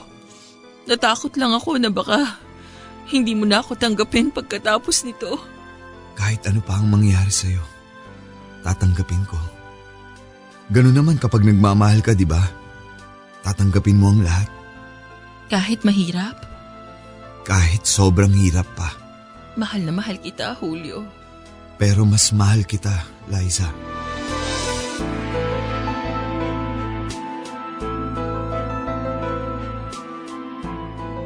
Sumama nga sa akin si Liza at aminado ako na kahit nasa piling ko na siya at nagkaroon na ako ng alinlangan, kaya ko bang tanggapin talaga ang kalagayan niya? Dahil kung magpapakatotoo ako ay hindi ko pa kaya. Hindi ko pa kayang tanggapin ang kalagayan niya dahil sobrang sakit na makita ang sitwasyon niya. Na imbes na sarili kong punla ang nasa kanya, ay ibang tao ang nakauna sa kanya. Pumayag lang naman ako dahil gusto kong makasama siya. Mabawi siya dahil mahal ko siya kaya sabi ko bahala na kung ano man ang susunod na mangyayari. Dinarasal ko na lamang na sana ay maayos namin ito at matanggap ko kahit paunti-unti lang. Hindi naging madali ang pagtanggap dito, Papa Dudut. Nang nasa Maynila na kami ay naging madalas ang aming away dahil nga sa hindi ko mapitawan ang nakaraang kasalanan na nagawa ni Liza sa akin. Mula nang sumama ito kay Cesar hanggang sa magbunga ang ilang buwan nilang pagsasama. Araw-araw ko itong inuungkat sa kanya. Sinusumbat ko yun dahil nga sa nasasaktan ako. Nung una ay panay pa rin ang suyo at sorry ni Liza sa akin. Pero nang tumagal, siguro ay napagod na rin siya sa palagiang pagsasabi ko sa kanya ng nagawa niyang kasalanan. Kaya naman sa tuwing lumalabas ang nakaraan sa usapan ay nagagalit na rin ito at mas lalong nagiging dahilan para magbangayang kaming lalo. Matagal bago kami kumalma at na-realize na walang kwenta ang pinag-aawayan namin. May isa sa amin na kusang lalapit para makipag-ayos para matigil na ang away at madalas ako yon. Kapag naiisip ko kasi na baka ang pag-aaway namin ito ang dahilan para iwan niya ako ulit, ay nakakaramdam ako muli ng takot. Kaya naman sa tuwing nagkakaroon kami ng ganitong alitan, lumalapit ako para humingi ng tawad sa kanya at ayusin agad-agad ang naging pagkakamali ko. Mas lalong hindi ako nakapag-focus noon sa pag-aaral at sa pagtatrabaho. Kaya naman nagkanda bagsak-bagsak ako.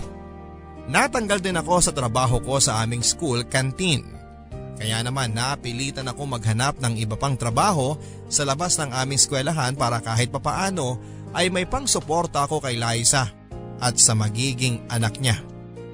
Hindi ko na sinabi sa mga magulang ko ang nangyari dahil baka makarinig na naman ako sa kanila ng paninisi at pangungonsensya sa pinili kong direksyon.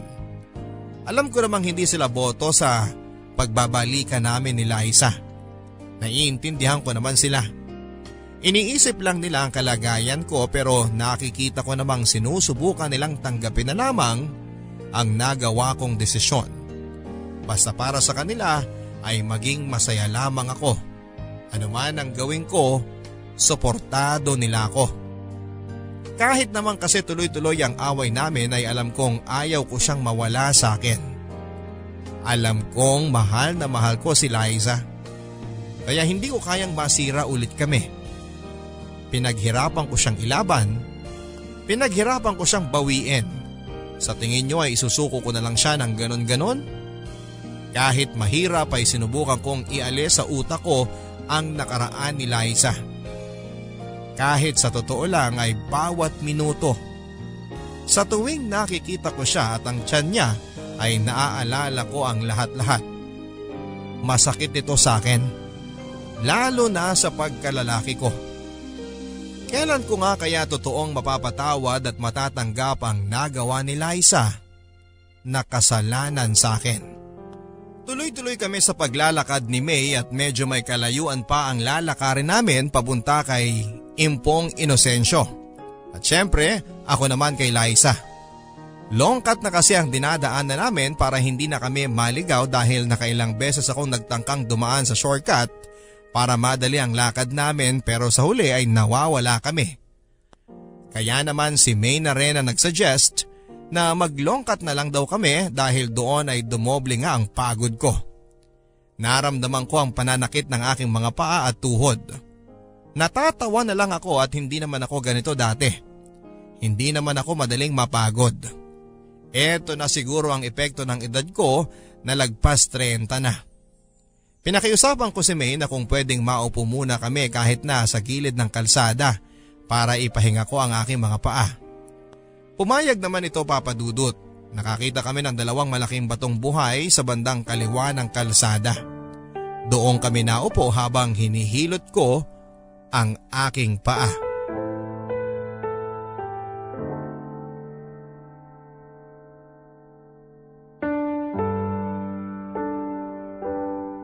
Teka lang kuya, hindi ba pareho kayong nasa Maynila ni Liza?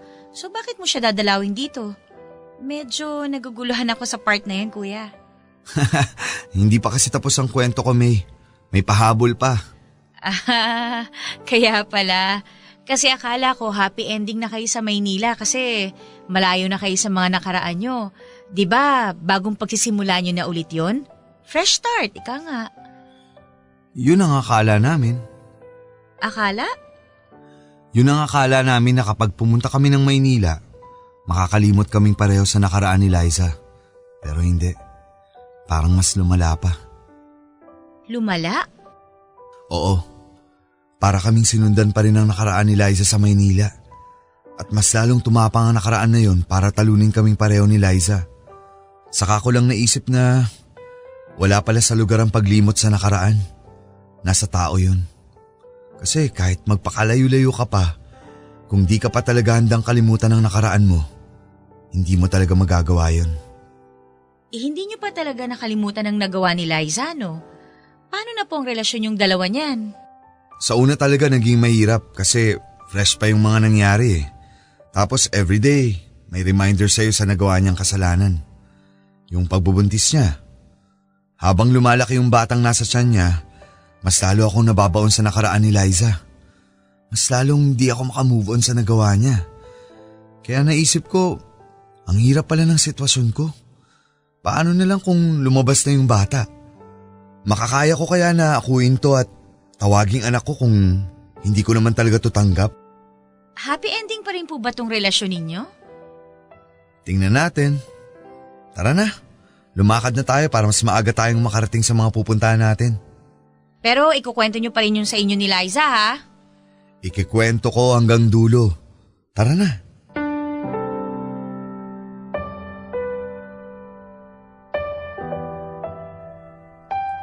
Nang mag-aanim na buwan na ang dinadala ni Liza, kinausap ko ito. Ang sabi niya ay mas maganda raw siguro na sa probinsya namin siya manganak. Kinontra ko naman yon. Paanong mas magandang manganak doon andito lahat ng magagaling na doktor para mag-asikaso sa kanya. Pero buo na raw ang desisyon niya. Mas gusto raw niyang manganak sa baryo. Hindi ako naniwala agad sa kanya na yon ang dahilan kung bakit gusto niyang manganak doon. Naalala ko naman bigla si Cesar. Galit na galit ako noon habang sinasabi sa kanya na baka nga si Cesar ang dahilan kaya gusto niyang doon manganak.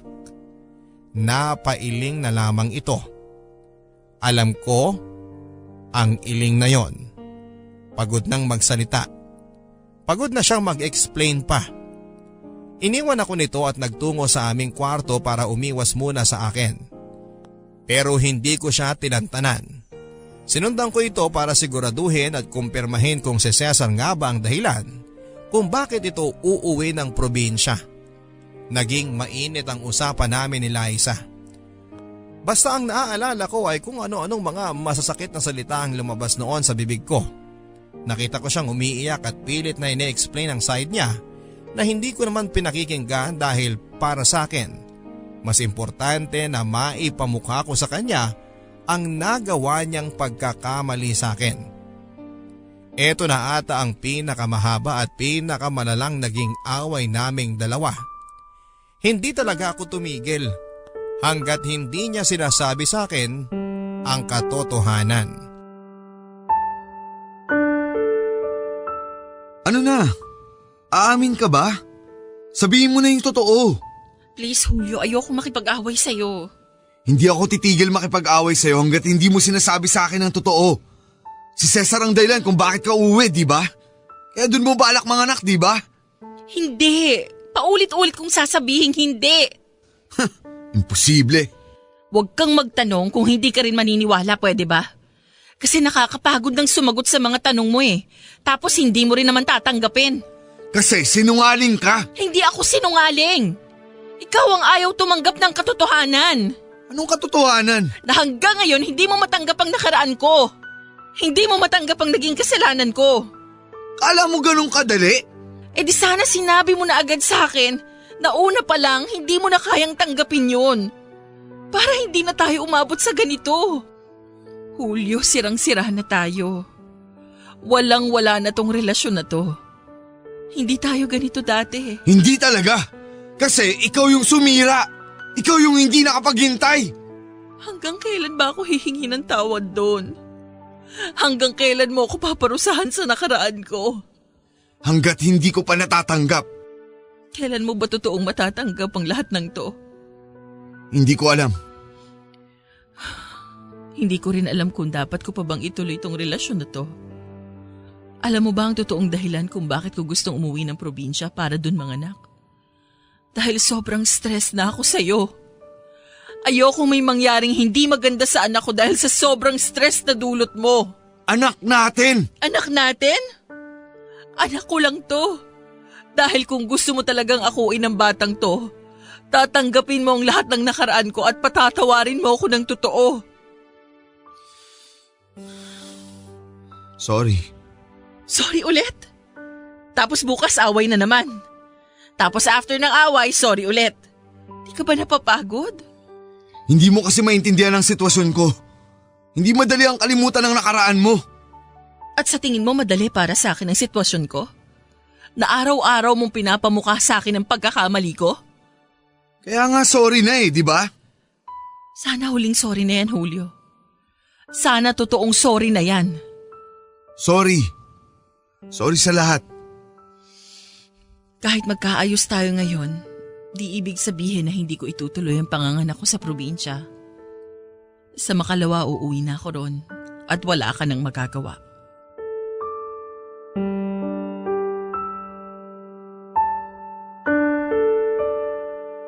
Tinuloy nga ni Liza ang pag-uwi sa probinsya, Papa Dudut. Wala akong nagawa. Kesa makipaghiwalay itong muli sa akin ay pumayag na lamang ako na umuwi siya sa amin. Tinawagan ko ang pamilya niya at sinamama para maasikaso si Liza sa pag-uwi niya. Habang hinihintay namin ang bus ay niyakap ko ng mahigpit si Liza. Dito ko talaga naramdaman na ready na akong bitawan ang nakaraan niya para totoong makapagsimula na kami ng bago. Hindi ko yun sinabi sa kanya at gagawin ko na lamang. Magtitiwala ako muli sa kanya. Kahit mahirap, kakalimutan ko na ang nakaraan. Habang wala siya ay aasikasuhin ko ang sarili ko para pag bumalik na siya kasama ang magiging anak namin ay ready na kami sa bagong buhay. Pero hindi pala mangyayari yon. Sa pagbalik ni Liza sa probinsya ay ang mitya ng pagbabalik nito kay Cesar. Nabalitaan ko na lamang ito sa aking ina dahil ayaw na akong harapin pa at kausapin ni Liza. Isang buwan bago ito manganak ay bumalik ito kay Cesar. Nanlulumo ako habang sinasabi sa akin ni nanay ang detalye ng pagbabalik niya kay Cesar. Gusto kong bumalik sa probinsya para muling bawiin si Liza. Pero pinigilan na ako ng nanay ko. Naggalit na siya sa akin. Huwag ko na raw gagawin yon at nagawa ko ng minsan, huwag ko na raw ulitin pa. Tanggapin ko na lang daw ang katotohanan na tapos na ang kwento namin ni Liza. Iyak ako ng iyak noon habang sinasabi sa akin ni nanay yon. Iyak ako ng iyak habang pilit na sinisisi ang sarili ko dahil siguro kung totoong napatawad at natanggap ko si Liza, hindi kami aabot sa ganito. Siguro ngayon ay kasama ko pa rin siya at hindi na siya babalik pa kay Cesar. Ininda ko ang sakit na yon, Papa Dudut. Pinigilan kong huwag magparamdam kay Liza kahit mahirap. Kahit gusto kong kumuha ng kasagutan sa kanya. Ang dami-dami kong tanong sa utak ko noon. Bakit kailangan niyang bumalik kay Cesar? Mahal na ba niya si Cesar? Hindi ba ako ang mahal niya? Sabi niya ako ang mahal niya bago siya sumakay ng bus. Pinaramdam niya sa akin sa huling pagkikita namin na mahal niya ako at babalik siya, pero bakit hindi yun nangyari? Bakit sa iba siya bumalik? Yun ba ang pagmamahal na sinasabi niya sa akin? Kung sakali bang sinabi ko na sa kanya bago siya sumampa ng bus na ready na akong magsimula muli at tanggap ko na, ay hindi ba siya babalik kay Cesar? Mali ko ba yon na hindi ko sinabi yon sa kanya? Yun ang mga tanong na paulit-ulit na umiistorbo sa aking utak. At alam kong hindi yan mawawala hanggat hindi ko nakakausap ng maayos si Liza. Pero hindi na nga kami talaga nakapag-usap pa. Ayaw na rin niya akong harapin pa. At hindi ko rin alam kung kakayanin ko pang harapin siya after ng mga nangyari. Hindi ko alam ang gagawin ko sakaling magkaharap kami. Babawiin ko ba siyang pilit o magagalit ako sa kanya? O baka naman totoong napatawad ko na siya kapag nagkita ulit kami? Hindi ko alam. Hindi ko alam kung ano ang pwedeng mangyari kung sakaling magkita kami muli. Pero ang tanging alam ko lang ay kailangan ko nang ipagpatuloy ang buhay ko nang wala siya. Mahirap at masakit. Pero wala na akong ibang pwedeng gawin kundi yun lamang. At ginawa ko nga ito. Sa loob yon ng maraming taon pero kahit na sa pagpapalit ng taon, ay hindi pa rin siya napapalitan sa puso ko. Hanggang ngayon, kahit ilang taon na ang lumipas, mahal niyo pa rin po siya? Oo, Kahit po hindi kayo ang pinili? kahit hindi ako ang pinili. Bakit hindi niyo siya nakalimutan? Kasi siguro siya talaga yung one great love ko na kahit lumipas pa ang panahon, siya pa rin yung pipiliin ko. Alam niyo, naku-curious po talaga ako sa kanya. Parang gusto ko po siyang makilala eh. Gusto ko malaman kung bakit ganun katindi yung pagmamahal niyo sa kanya. Gusto mo bang sumama? Sumama po papunta kay Liza? Kung may oras ka, papakilala kita sa kanya. Sure po kayo? Hindi po ba ako makakaistorbo? Kasi di ba ngayon niyo lang siya ulit makikita? Ayos lang yun sa kanya. Gusto nga niya yun kasi may dadalaw sa kanya na ibang tao. Pero teka, ayos lang po ba na dalawin niyo siya? Hindi po ba magagalit yung asawa niya na si Cesar? Wala na sila. Matagal na. Talaga? Hindi rin pala sila nagkatuluyan. So ibig sabihin po ba nun, kayo ang nagkatuluyan? Hindi rin. Ha? Bakit niyo po siya dadalawin?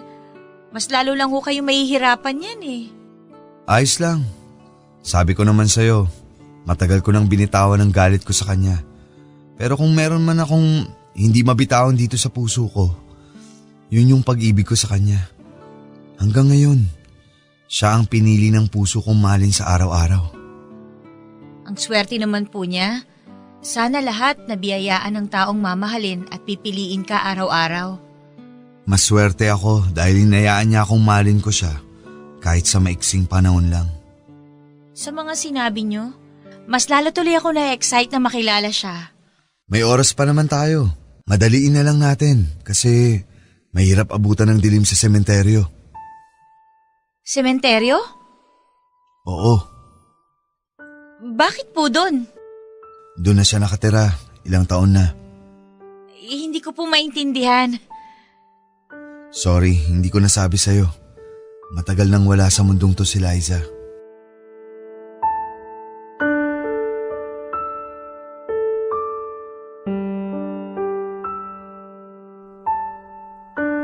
Namatay si Liza 2 buwan matapos itong manganak.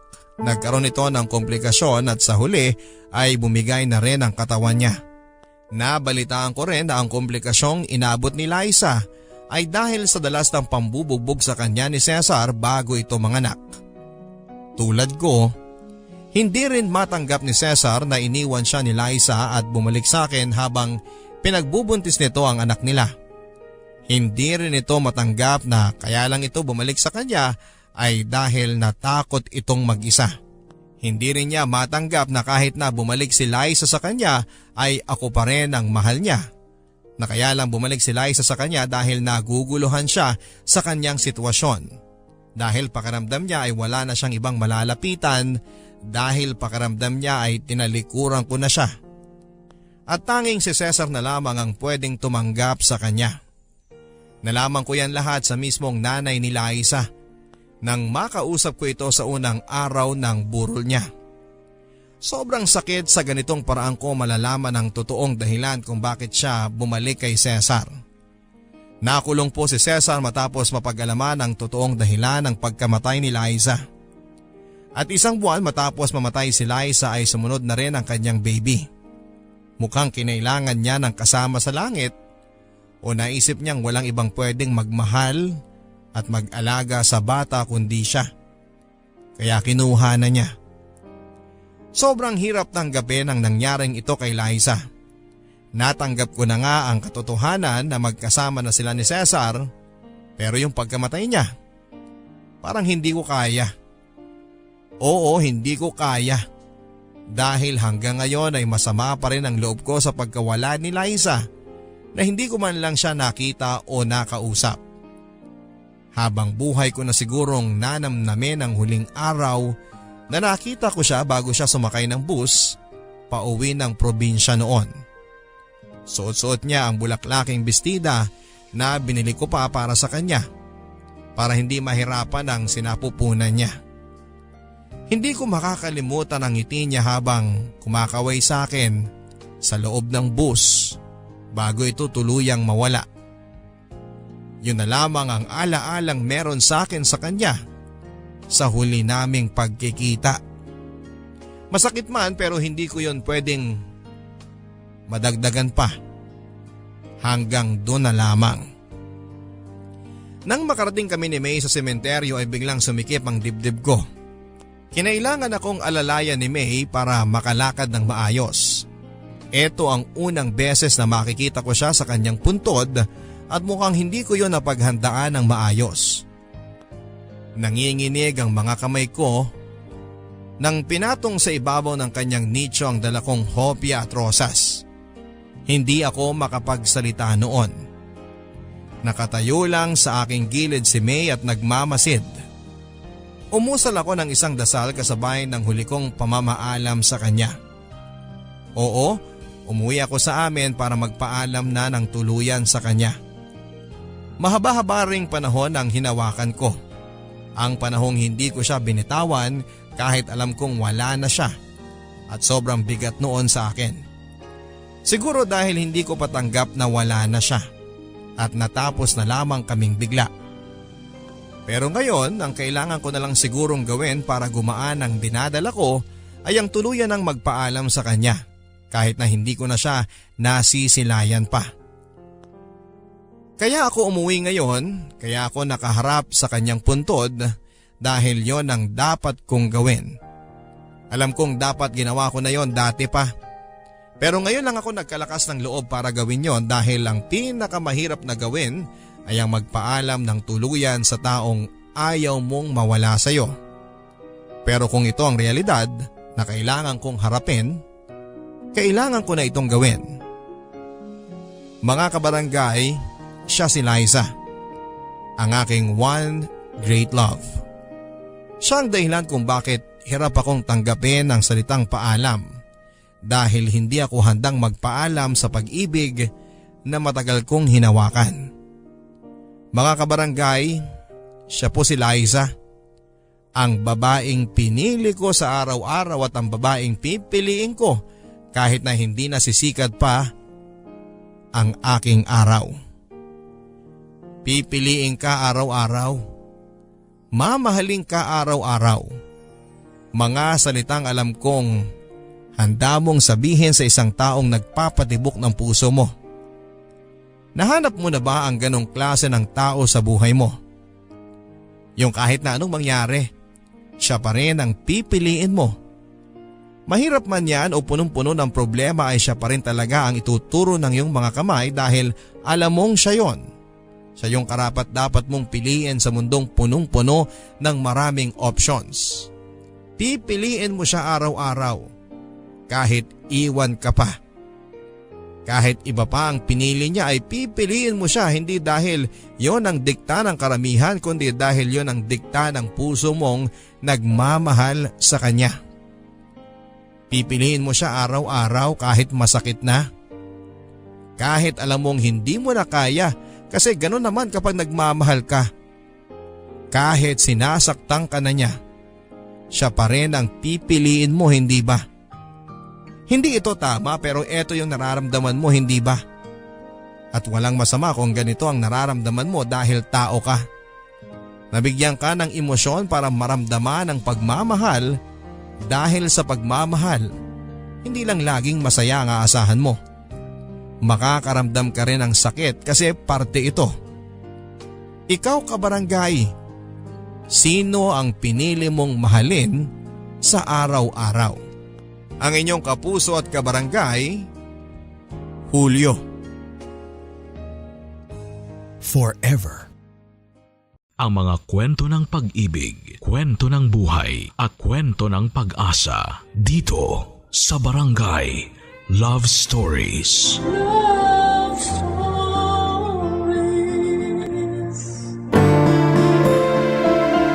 Bawat araw ay ginagawa natin ang ating makakaya, ngunit minsan ay may mga desisyon tayo na hindi pala kanais-nais. Ikaw kabarangay, may nagawa ka na ba sa buhay na pinagsisihan mo at gusto mong remedyohan? Dear Papa Dudut, magandang tanghali sa inyo at sa lahat ng mga kabarangay natin. Masaya akong makapagsulat sa inyo, Papa Dudut. Matagal na kaming sumusubaybay ng aking pamilya sa inyong programa. Ikagagalak namin, lalo na ng anak ko kapag marinig namin sa radyo ang aming kwento. Tungkol kasi sa aming mag-ina ang ibabahagi ko sa inyo. Ako si Kelly, 56 years old at isang single parent. Maaga kong naranasan ang pagiging ina, isang bagay na hindi ko inaasahan, ngunit kinailangan kong tanggapin. Noong 18 years old ako ay nagkaroon ako ng karelasyon at nagkaanak kami. Si Christine ang anak namin, Papa Dudut. Pagkalipas ng ilang taon ay naghiwalay kami ng tatay ni Christine at sa akin napunta ang obligasyon ng pagpapalaki sa bata. Akala ko ay kakayanin kong buhayin ang anak ko ng mag-isa, Papa Dudut. Marami pa pala akong dapat na matutunan tungkol sa pagpapalaki sa kanya. Kabilang na po dito ang pagbibigay sa anak ko ng sapat na atensyon, Papa Dudut.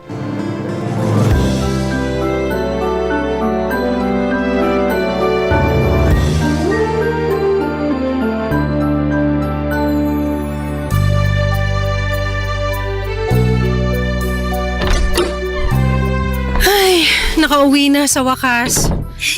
Mama! Christine, nak. Miss na miss ko po kayo. Payakap nga si Mama. Kamusta po ang araw niyo, Mama? Ay, nag-overtime na naman kami kanina. Ang dami kong ginawa ngayon.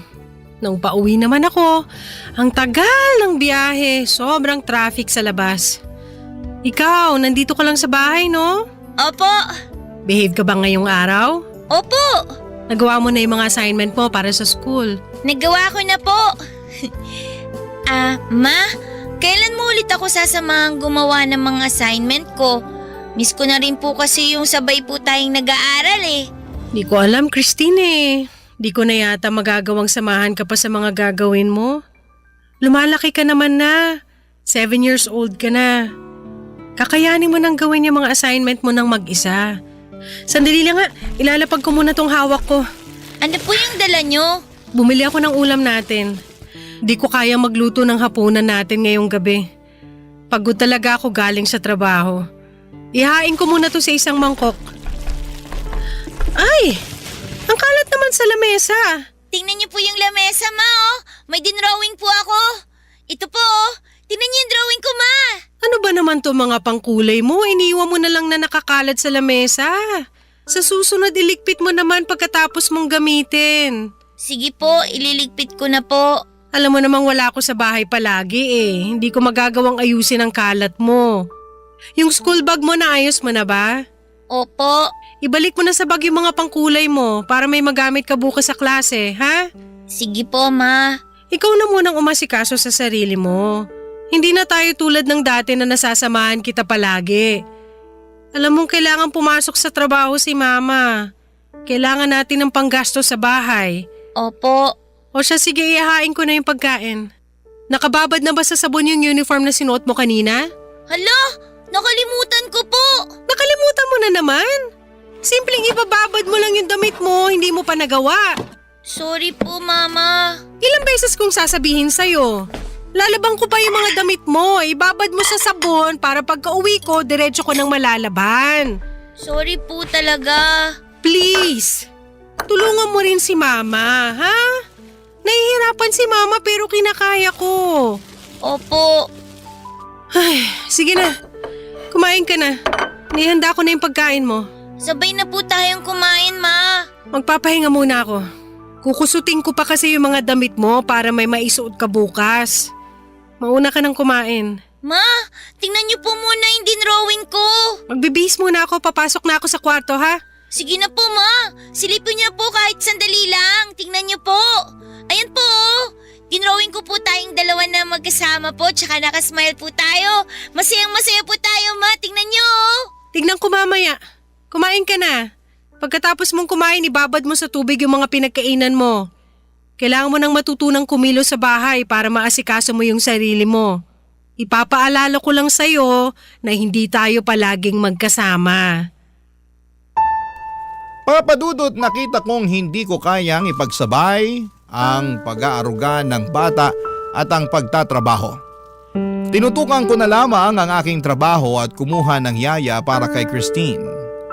Sa pagiging abala ko sa trabaho ay nabawasan ng husto ang oras na inilalaan ko para kay Christine. 25 taong gulang pa lamang ako noon, Papadudot.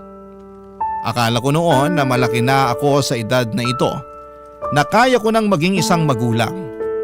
Mahirap pala lalo na kapag isa kang single parent. Ako ang tumayo bilang nanay at tatay ng aking anak. Kinailangan ko rin kasi na maghanap buhay upang matustusan si Christine. Pakiramdam ko nooy hindi pa ako handang magkaanak o magkaroon ng obligasyon. Maraming beses na pumasok sa isipan ko kung gaano kalaking ginhawa sana kapag wala akong anak. Hindi ko sana naranasan noon ang hirap ng pagsasakripisyo para sa bata. Naisip ko ito lalo na kapag nagiging makulit si Christine. Ngunit sa kabila ng mga hindi magagandang naisip ko ay pinanindigan ko pa rin ang aking anak. Paulit-ulit kong tinandaan na wala siyang kasalanan sa sitwasyon namin. Kaya lang, Papadudot, kahit gaano kahaba ang pasensya ng isang tao ay may hangganan din po ito.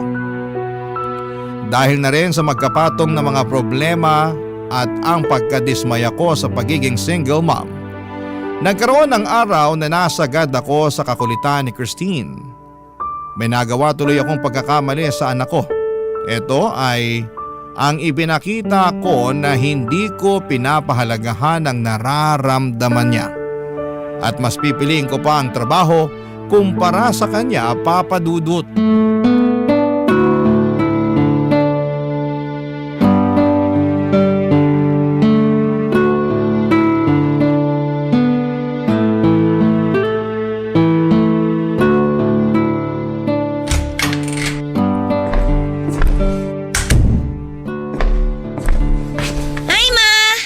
Gising na po pala kayo. Ngayon pa lang po kayo aalis? Oo, anak.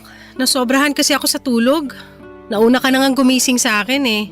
Ipinagluto ka na rin pala ng pagkain ni Yaya. Opo. Mama, kumain na rin po kayo. Sabay na po tayo. Hindi pwede, baka malate ako. Kailangan ko nang pumasok sa trabaho.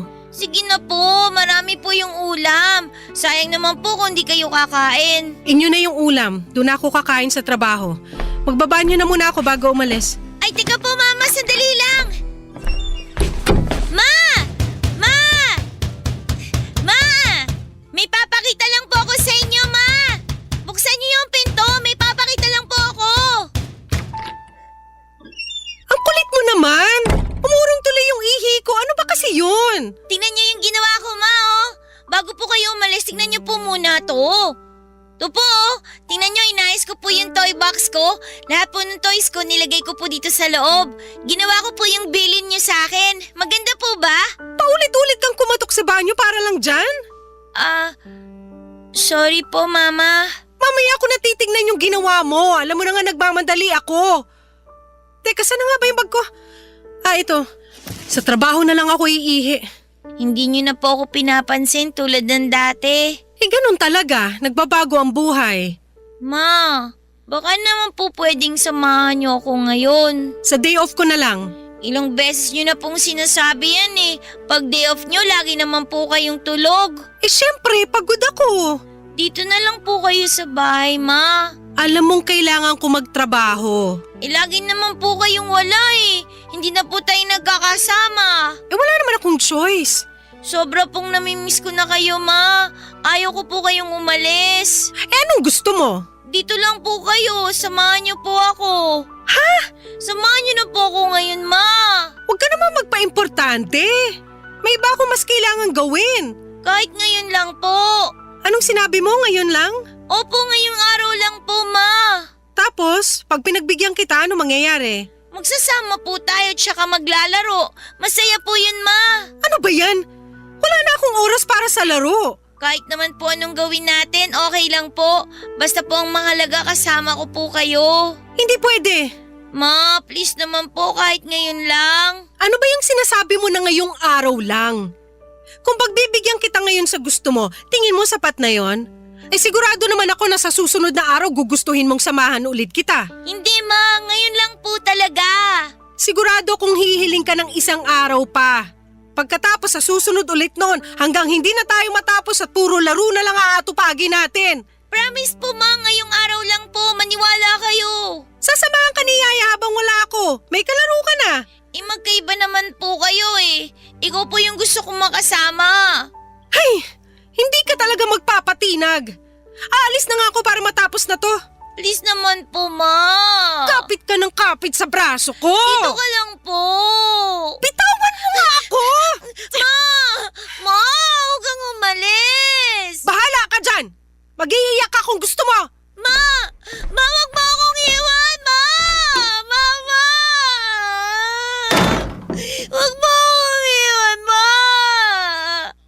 Mama. Papadudot magmula noong hindi ko pinagbigyan si Christine sa araw na yon ay nagbago ang pakikitungo namin. Napansin kong hindi na siya naglalambing na katulad ng dati. Nabawasan ang paglapit at pangungulit ni Christine sa akin. Hindi na rin siya palangiti at nagmukhang malungkot ang kanyang mga mata. Nung unay nakaramdam ako ng ginhawa dahil nabigyan ang buhay ko ng katahimikan. Mas natutukan ko ang mga dapat kong gawin. Subalit may ugali si Christine na madaling makapagkapalagayan ng loob ng kahit na sino, papadudot. Mabait talaga siyang tao at mabuti ang kalooban. At sa katagalan ay hinahanap-hanap ko rin po ito. Kaya lang tuwing magkasama kami noon ay meron ng pag-aalinlangan na parang siya na mismo ang umiiwas sa akin. Ginagawa ko na lamang ang aking obligasyon at sinusuportahan siya sa aspetong pinansyal. Kaya lang kahit sabihing nasusustentuhan ko siya, sa katagalan ko lamang naintindihan na kulang ito para ipakita ang pagmamahal sa anak. Lumipas ang panahon at hindi ko na namalayan ang mga araw at taon na hindi ko kasama si Christine hanggang sa lumaki na siya. Dito na tuluyang nagkalayo ang loob namin sa isa't isa, papadudot. Meron ng lamat sa aming dalawa at hindi ko pa noon nauunawaan ang dahilan nito, papadudot. Barangay Love Stories. Barangay Love Stories. Mabilis lamang ang panahon, papadudot. Kamukat-mukat ko ay dalaga na si Christine. Edad 30 na at nagtatrabaho na rin. Dahil sa pagkalayo ng loob naming mag-ina ay hindi ko man nalaman na nagkaroon si Christine ng nobyo. Biro mo ha, 2 taon na pala silang nagsasama ng nobyo niya. bago niya ito ipinakilala sa akin. Kahit sa pag-aasawa nilang dalawa ay binalitaan na lamang ako ni Christine noong kasal na sila. Wala na ako nagawa kundi ang magulat. Maliban sa magkaiba na kami ng bahay ni Christine ay halos wala na akong alam noon sa nangyayari sa kanya. Hindi ko alam ang kanyang kalagayan o kung ano man ang saloobin niya. Hindi ko man lang siya natatanong kung kumusta na siya. Saka lamang ako na balitaan noong tumawag sa akin sa telepono ang asawa niyang si Ben. Doon ko muling naramdaman ang pagkasabik na makarinig ng anumang balita sa anak ko. Ito pala hindi ka nais-nais, Papa Dudut, dahil may nakatanim palang mabigat na saloobin sa puso ni Christine.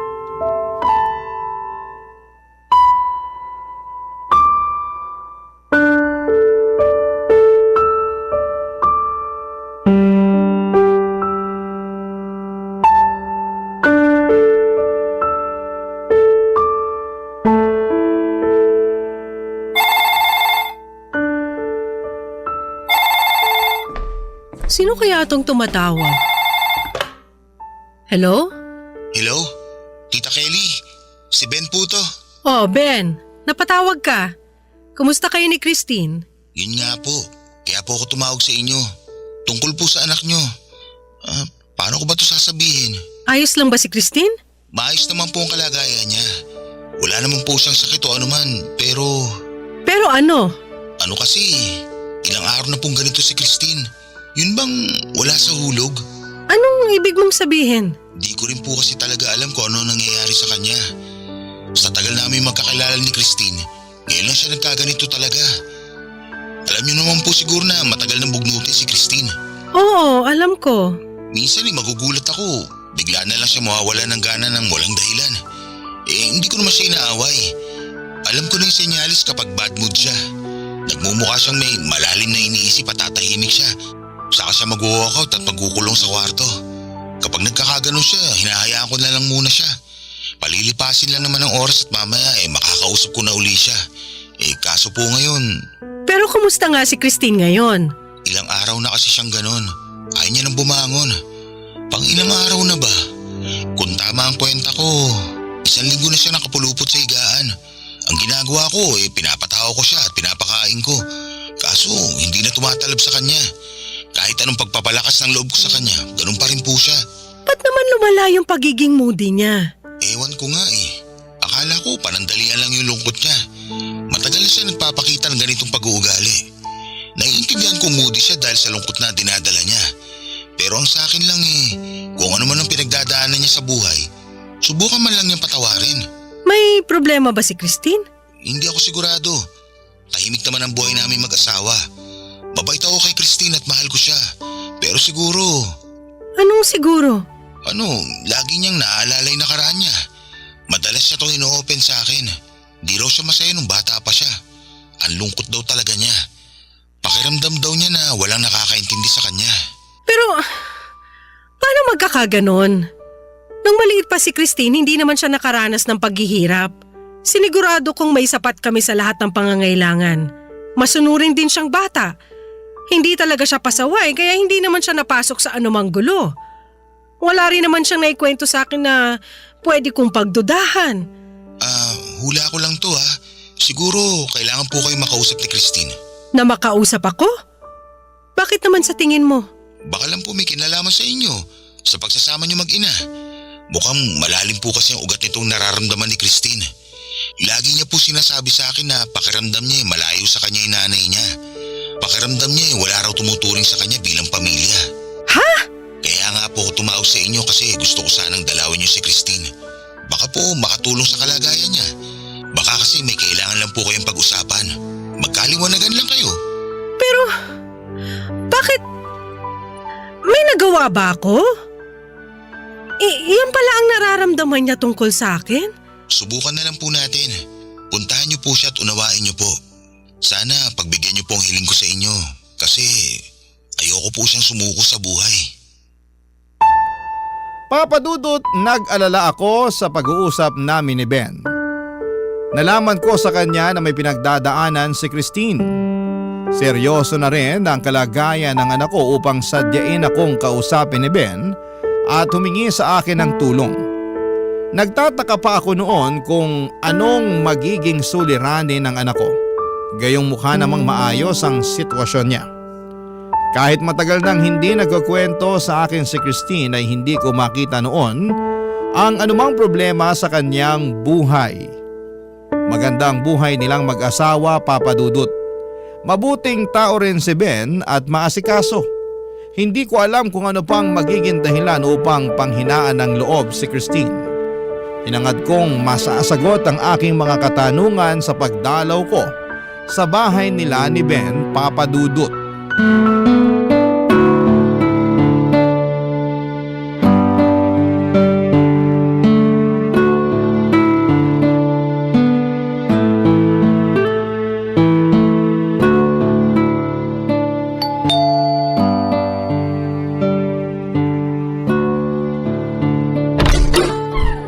Tita Kelly! Ben, masaya ako makita ka ulit. Ngayon lang uli ako nakadalaw sa inyo. Natutuwa ako na malinis pa rin kayo sa bahay, ha? Naku, sa labas lang po ng bahay yan. Dito pa lang po ako nakakalinis sa labas. Kaya lang, sa loob ng bahay, pagpasensyahan nyo na po at makalat. Hindi pa po kasi kami nakakapagligpit.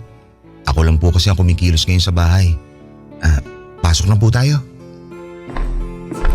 Hala, magulo na pala sa loob ng bahay nyo. Hindi ko akalain kapag nasa labas ka. Ikaw rin ba nagluluto ngayon? Opo. Sinisikap kong lutuin lahat ng mga paboritong ulam ni Christine.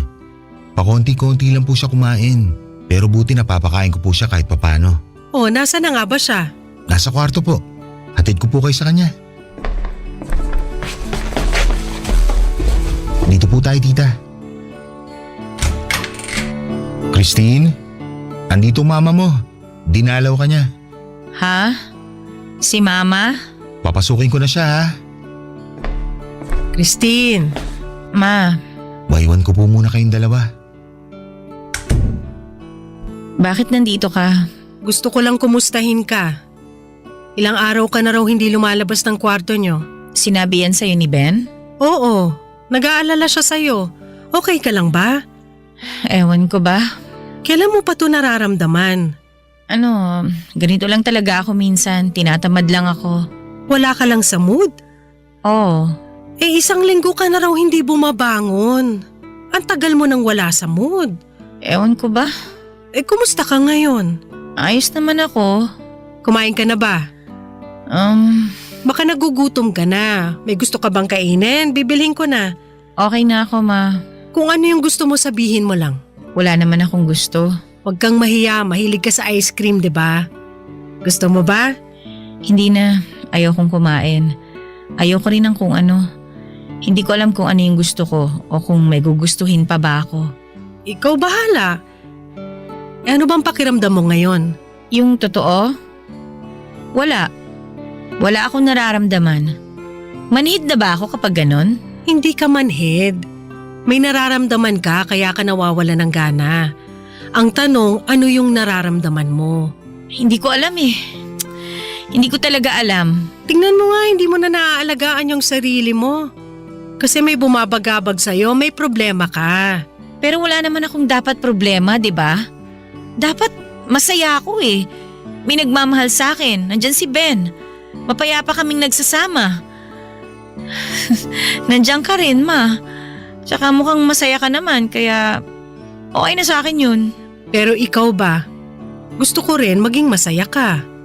Kaso hindi ko na alam kung paano eh. Parang nakalimutan ko na kung paano sumaya.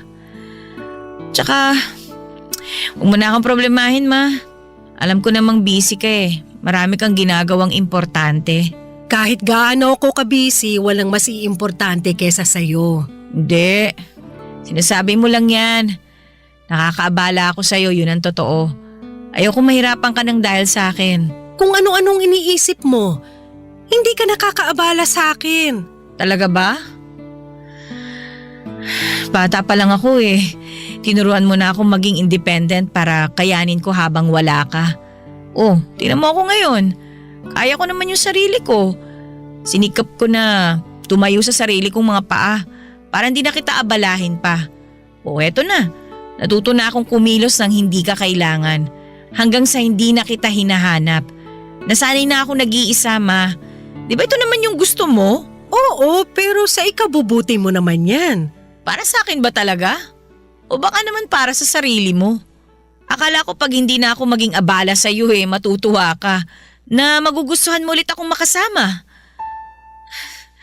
Pero ang nangyari mas lumayo ka pa Kala ko mas mapapalapit tayo. Yun pala mas lumawak yung distansya sa ating dalawa. Nakita ko naman kasing kaya mo na mag-isa, kaya… Kaya hinayaan mo na ako, ganon. Tuwing tinatanong ako ni Ben kung kumusta yung kabataan ko, yung sinasagot ko lang malungkot ako. Pag kinukumusta niya tayong dalawa, mas lalong hindi ko alam ang isasagot sa kanya. Christine… Alam mo Ma, habang lumalaki ako, dami kong gustong i-share sa'yo ng mga bagay. Hinintay kong bigyan mo ako ng panahon. Pero sa kasasabi nyo ng mamaya na, nabaon ko na lang sa limot yung mga ikukwento ko dapat sa inyo. alam mo namang lagi akong pagod sa trabaho noon. Alam ko naman yun, May. Babad kayo sa trabaho dahil kailangan natin yun. Ang kaso ginamit mo rin palusot yun para iwasan yung kakulitan ko Pero makulit ka talaga noon. Siyempre, dati bata pa ako noon Natural naman sa bata yung maging makulit, di ba? Alam mong hindi na kita maaasikaso pa. Yun na nga Kaya kesa mapagod kayo lalo sa akin, pinaalagaan nyo na lang ako sa ibang tao. Hindi nyo nga lang masabi sa akin na ayaw nyo talaga akong makasama. Tingin ko nga, natuwa pa kayo nung nagsimula ako umiwas sa inyo Hindi ko alam na ganito yung nararamdaman mo. Wala naman kasi kayong pakialam sa akin. Kaya wala akong masagot kay Ben tungkol sa ating dalawa. Dahil wala naman tayong pinagsamahan Masyado nang lumayo yung loob natin sa isa't isa. Hindi ko sinasadya na mangyari to sa ating dalawa. Meron akong tanong na matagal nang gumugulo sa isipan ko. Ayoko na nga maalala yun pero bumabalik na naman sa akin. Ang alin? Ginusto niyo ba ako bilang anak niyo? Ha? Ginusto niyo ba ako sa buhay ninyo? Bakit mo naman natanong yan? Ramdam ko naman yun Na ang tingin niyo kasi maaga kayo nagkaanak. 18 years old pa lang kayo nung dumating ako sa buhay niyo. Nangyari nang nabuntis kayo kaya nung nandyan na ako, tiniis niyo na lang. Napilitan lang kayo. Natanggapin ako. Pero iba naman talaga yung gusto niyo para sa sarili niyo noon, di ba, Ma? Kung may pagkakataon na mabago niyo yung nakaraan niyo, pipiliin yung wala ako sa buhay niyo. Kasi hindi sana mahirap yung buhay niyo kung wala ako. Nagawa niyo pa sana yung mga gusto niyo. Natupad sana yung mga pinapangarap niyo. Marami kayong pangarap pero hindi ako kasama doon. Sorry, anak. Hindi ko kakayanin kung totoo nga yung hinala kung hindi ako mahalaga sa inyo. Ginawa ko lahat para mapasaya kayo. Pero kahit ano palang gawin ko, kulang pa rin. Kasi ako mismo yung problema nyo Sorry, Ma. Sorry talaga kung nahirapan kayo dahil naging anak nyo ko. Kung pwede kong piliin na hindi dumating sa buhay nyo, gagawin ko yon para sa inyo. Mas pipiliin ko yung mawala kaysa mahirapan kayo. Kasi mahal ko kayo sa kabila ng lahat ng ginawa ninyo.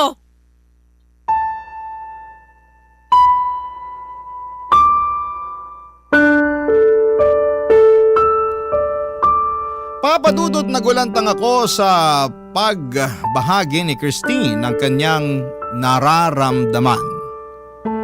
Nakonsensya ako sa mga sinabi niya dahil may katotohanan ito. Noong humirap ang buhay naming mag-ina ay maraming beses kong naisip na mas maginhawa sana kapag wala akong anak. Subalit hindi dahil naisip ko ito ay ginusto ko na itong mangyari.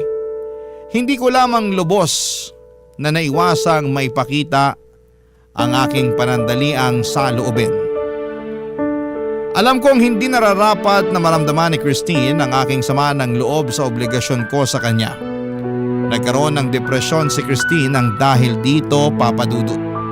Paulit-ulit kong tinatanong sa aking sarili kung kailan nagsimula ang depresyon ni Christine. Ang alaalang nangibabaw sa isipan ko ay yung maliit pa siya at nagpasama sa akin ng isang araw ngunit malamig ko siyang tinanggihan. Isang araw lamang ang hiniling niya pero hindi ko pa ito ibinigay sa kanya. Tinalikuran ko siya habang siya ay nagmamakaawang huwag siyang iwanan. Tumatak sa musmus niyang isipan na hindi siya mahalaga para sa akin. Papadudot nang naintindihan ko ang kinalabasan ng ginawa ko ay lubos akong nagsisi. Kung pinahalagahan ko lamang ang paghangad ng anak ko na pagtuunan ko siya, lumaki sana si Christine na buo ang kanyang puso. Hindi sana siya nagkaroon ng malaking buwang sa damdamin niya. Matindi ang naging emosyonal na pananakit nito kay Christine. At pinaaabot ko pa ito ng ilang dekada.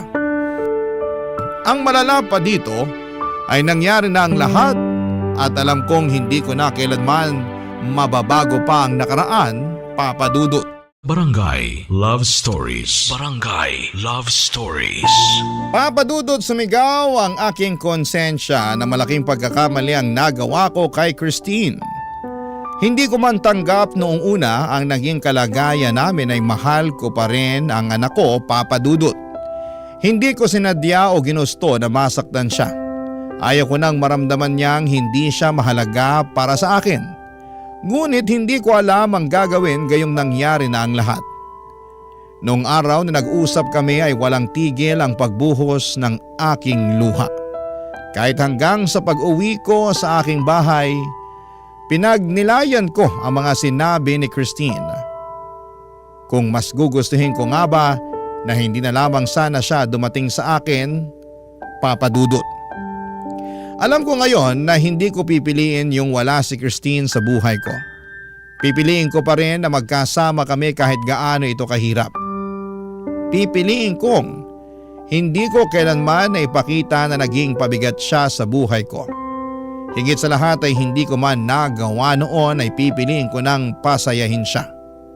Upang pakalmahin ang aking emosyon ay huminga na lamang ako ng malalim. Mataimtim kong binalikan sa aking isipan ang nakaraan.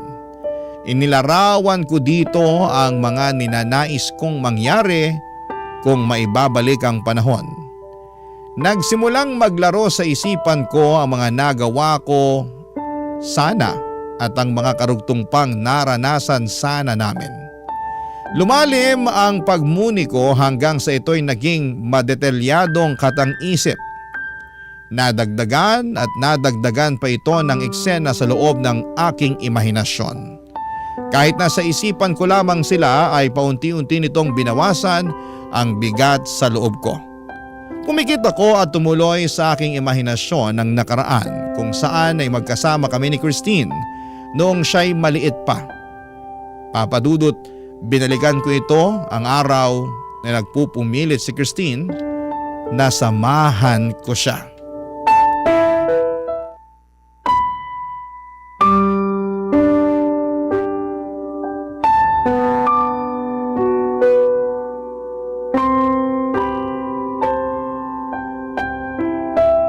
Dito lang kayo ngayon sa bahay ha? Aalis na ako. Mama, gusto ko po kayong makasama. Hindi pwede, may pasok pa ako. Samahan niyo po ako ngayon. Sige na po. Gusto mo ba talaga makasama si mama ngayon? Eh alam mong may trabaho pa ako. Lagi na lang po kayong wala dito sa bahay. Pag day off niyo po, puro tulog naman kayo. Miss na miss ko po kayong makasama, Mama. Kaso kailangan ko magtrabaho. Para rin naman sa'yo itong ginagawa ko eh. Eh kailan po ba tayong magsasama ulit? Kailan ko po kayong makakasama? Sige na naman po ma, kahit ngayong araw lang po. Dito lang po kayo. Promise ngayon lang po. Alam mo namang hindi kita matitiis, kaya pagbibigyan kita sa hinihiling mo. Talaga po? Sasamahan niyo po ako? Pero ngayong araw lang ha, ngayon lang kita mapagbibigyan. Sige po ma, ngayon lang po, promise po. Siyempre, para sa'yo gagawin ko ang lahat. Wow, makakasama ko po kayo. Anong gusto mong gawin ngayong araw, anak? Kahit ano po ma, basta po kasama ko po kayo. Paano yan eh, ganyan din yung gusto ko. Pwede nating gawin ng kahit ano basta magkasama tayo. Sa'yo tong isang araw at matutupad mo yung lahat na magpapasaya sa'yo. Ano nga po kaya? Ang dami po natin pwedeng gawin, Mama. Piliin mo yung pinakagusto mo. Pwede po ba tayong lumabas? Oo naman. Saan mo gustong pumunta? Gusto ko po maglaro sa perya. Sa perya? Opo, punta po tayo. Mag-enjoy po tayo doon, Ma. Tapos, anong gagawin natin doon? Ano po, gusto ko pong subukan yung mga palaro doon. Meron doon po yung hinahagis yung bola tapos magsushoot po doon sa mga butas. Gusto mo yon? Opo, isushoot po lahat ng mga bola doon. Iba-iba po yung kulay ng mga butas para po sa iba't ibang premyo. Kayang-kaya mo yun, nak. At saka po, gusto ko rin po sumakay dun sa kabayo, yung pang umiikot, yung may tumutunog na magandang music habang umiikot po. Yung merry-go-round. Opo, opo. Sakay po tayo dun, Ma. Dapat po magkasama po tayo, Pwede rin. Tapos syempre po, hindi po kumpleto yung araw pag wala pong matamis. Ay, alam ko na yung sinasabi mo. Sige nga po, ano po yung sinasabi ko? Eh di yung paborito mong pagkain, ice cream. Kilala niyo po talaga ako, Mano. Alam niyo po kung ano yung gusto ko. Maaraw pa naman ngayon, bagay nga sa mainit na panahon. Sige, kakain din tayo ng ice cream. Yung mango flavor po, Ma. Masarap po yun. Meron ka pang gustong gawin? Hindi magpapahinga na. Oo nga naman, kailangan din natin magpahinga. Sige na, Ma. Sa perya na po tayo. O sige, Talaga po? pupunta tayo sa perya! Yay! Ang saya ko! Tara na! Wait lang po, Ma. Hindi pa po kayo kumakain ng almusal. Ay, oo nga pala. Ayaw mo magutom si Mama. Ang sweet naman ng anak ko. Siyempre po, love ko po kayo eh. Sobrang love din kita, anak. Magpalakas po tayo at kumain po muna, Ma. Para po marami tayong magawa ngayong araw na to.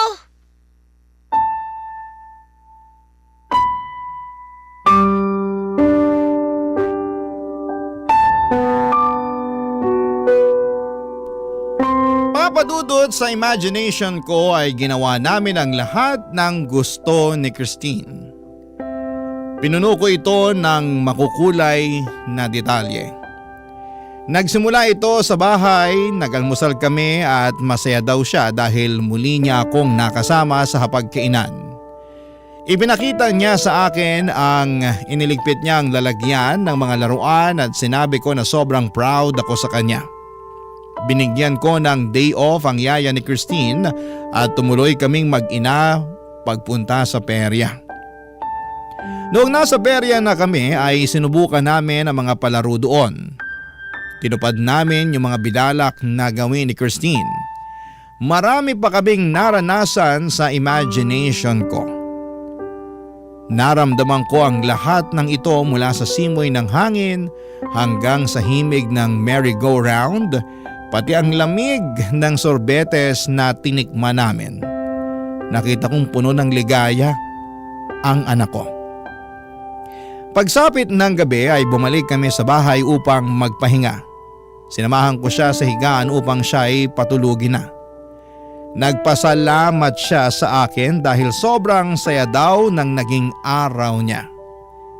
Nagyakapan kami, bagay na sa imahinasyon ko lamang muling nagawa sa kanya. Nagsabi ako sa kanya ng I love you at bumigkas ng salitang yakap-ulap. Ibig kong sabihin dito ay yakap na kasing lambot ng ulap. Kusa lamang na lumabas itong salita sa bibig ko. Hinele ko si Christine hanggang sa tuluyan siyang nakatulog. Nang nakontento na ako sa aking pag-i-imagine ay paunti-unti kong minulat ang aking mga mata at bumalik ang diwa ko sa kasalukuyan.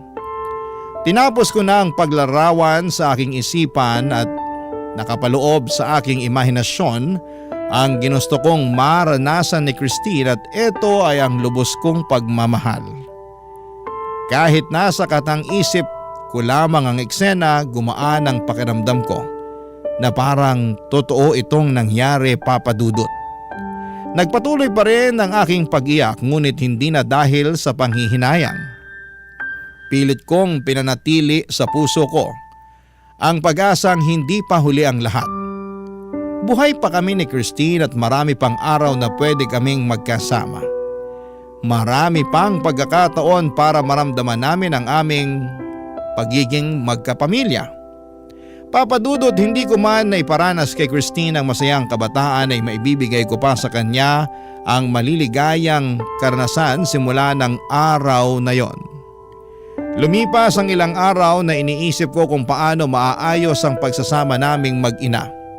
Nang tinawagan ako ni Christine sa telepono, nalaman kong hindi lang ako ang nakakaramdam ng paghilom ng damdamin kundi maging siya, Papa Dudut.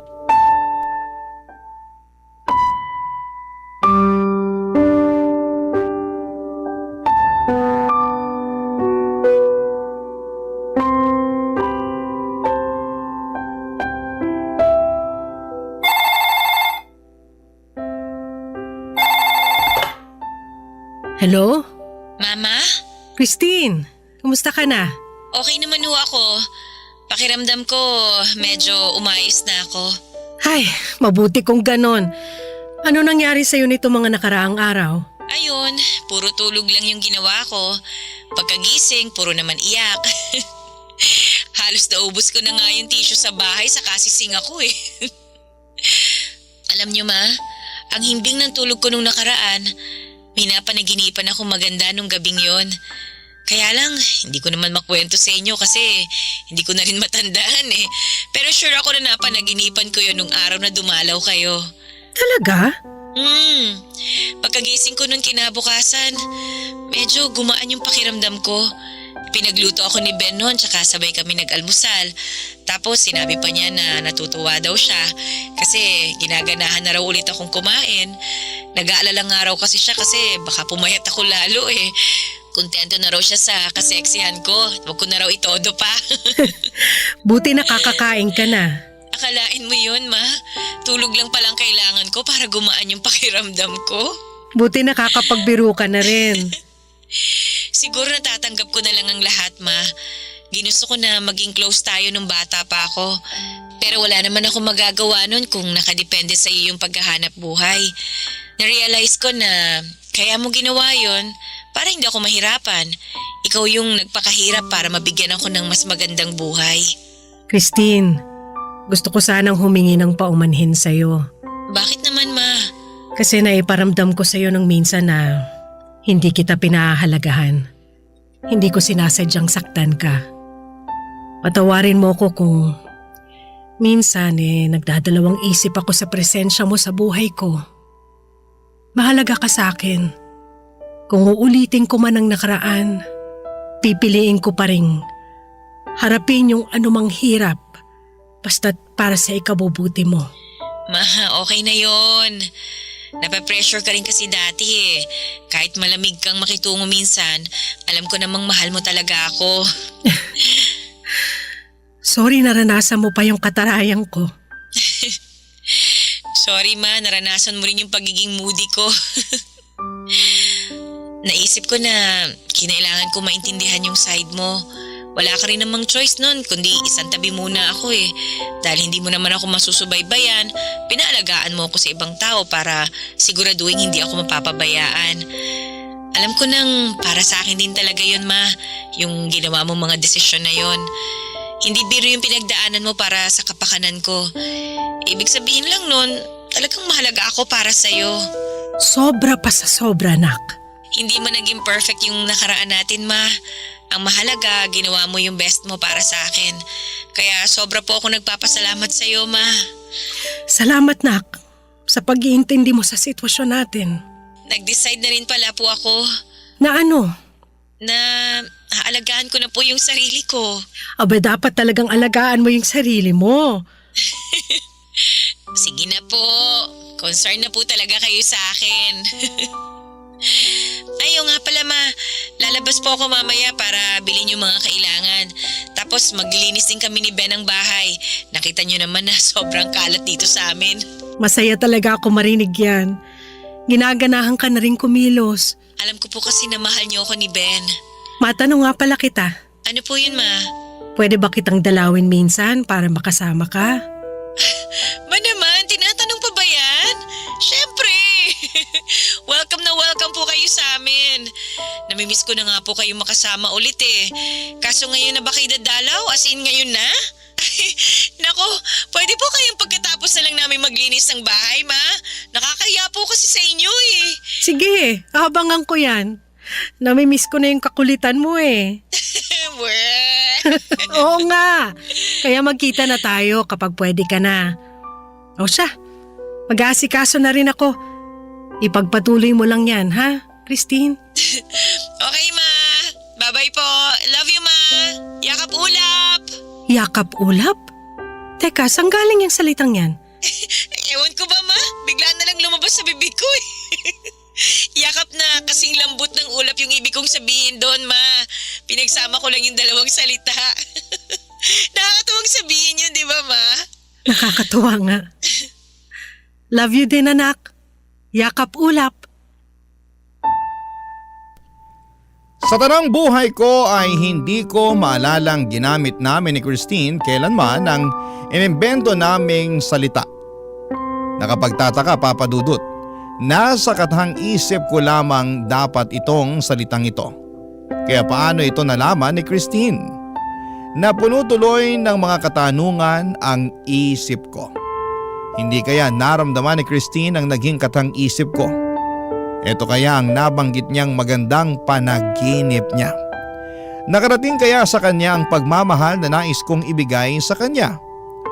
Maaring hindi ko na masagot ang mga tanong na ito, Papa Dudut.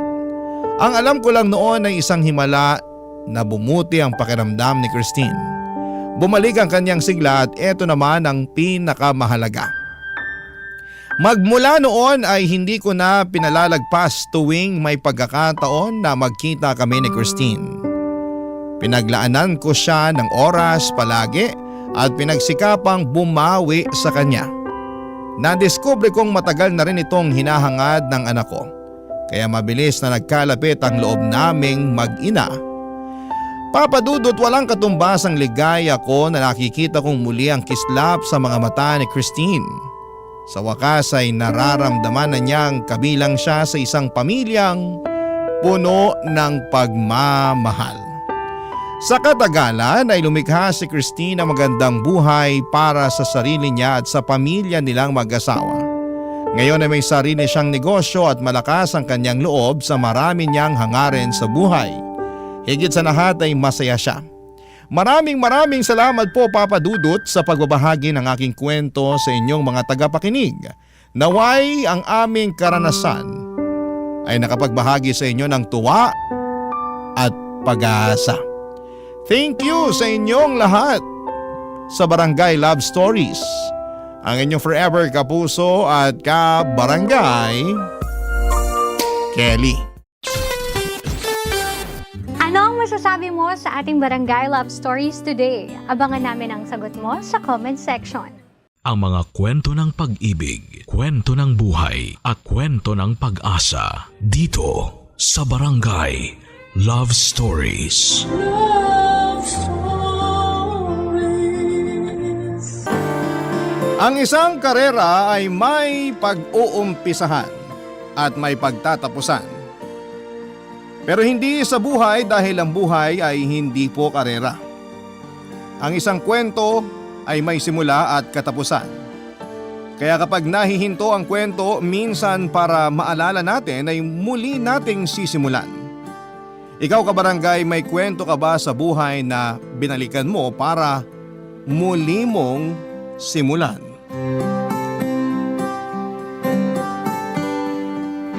Dear Papa Dudut, magandang araw po, ako po si Sherwin, 37 years old at ang kwento ko po ay masasabi kong fresh pa dahil kailan lang po ito nangyari. Papa Dudut, hindi na po ako mahihiya dahil po sa pandemic ay sobrang malas ang nangyari sa akin. Nawalan po ako ng trabaho. Nung una ay okay pa po ako dahil may ipon pa ako. Pero iniwasan at pinagkaitan po yata ako ng trabaho. Kahit na anong Ginawa ko ay wala pong naging swerte. Kaya hanggang naubos ang lahat ng ipon ko at wala na akong panggastos. Mag-isa lang po kasi ako sa buhay at wala na po ang mga magulang ko at mga kapatid ko ay malalayo sa akin. Kaya nang maubos ang lahat ay naibenta ko na din ang mga gamit ko, pero dahil may mga kailangang bayaran ay mabilis ding naubos ang pera. Kasabay pa ng mga nagmamahalang bilihin. Sa madaling sabi po, Papa Dudut, ay naubos ang lahat at hindi ko rin maintindihan kung bakit nangyari yon. May mga kaibigan na po akong nahiraman ng pera pero nahiya na uli akong manghiram kasi ayokong maging abusado. Yung iba naman ay iniwasan ako. Pero hindi po ako galit kasi pera naman po nila yon, kaya karapatan nila kung ano ang gusto nilang gawin doon. Sinubukan ko rin naman po mag-apply ng trabaho pero parang walang may gusto sa akin. Ayoko pong isipin pero parang ganun po kasi. Kaya sa sobrang gutom ko ay nagsubok po akong makiusap ng pabarya-barya para makabuo ng pangkain. Sa makatuwid po ay nanlimos na ako. Wala naman pong naniniwala sa akin dahil parang stereotypical po ata ang mga tao. Dapat po ata ay may punit ang damit at medyo madumi para magmukha akong nakakaawa. Dahil sa gutom ay kumapal ang mukha ko, Papa Dudut. Pero nagulat po ako ng isang araw ay makapanlimos ako sa isang taong kilalang kilala ko. Pero ang tagal ko nang hindi nakikita, Papa Dudut.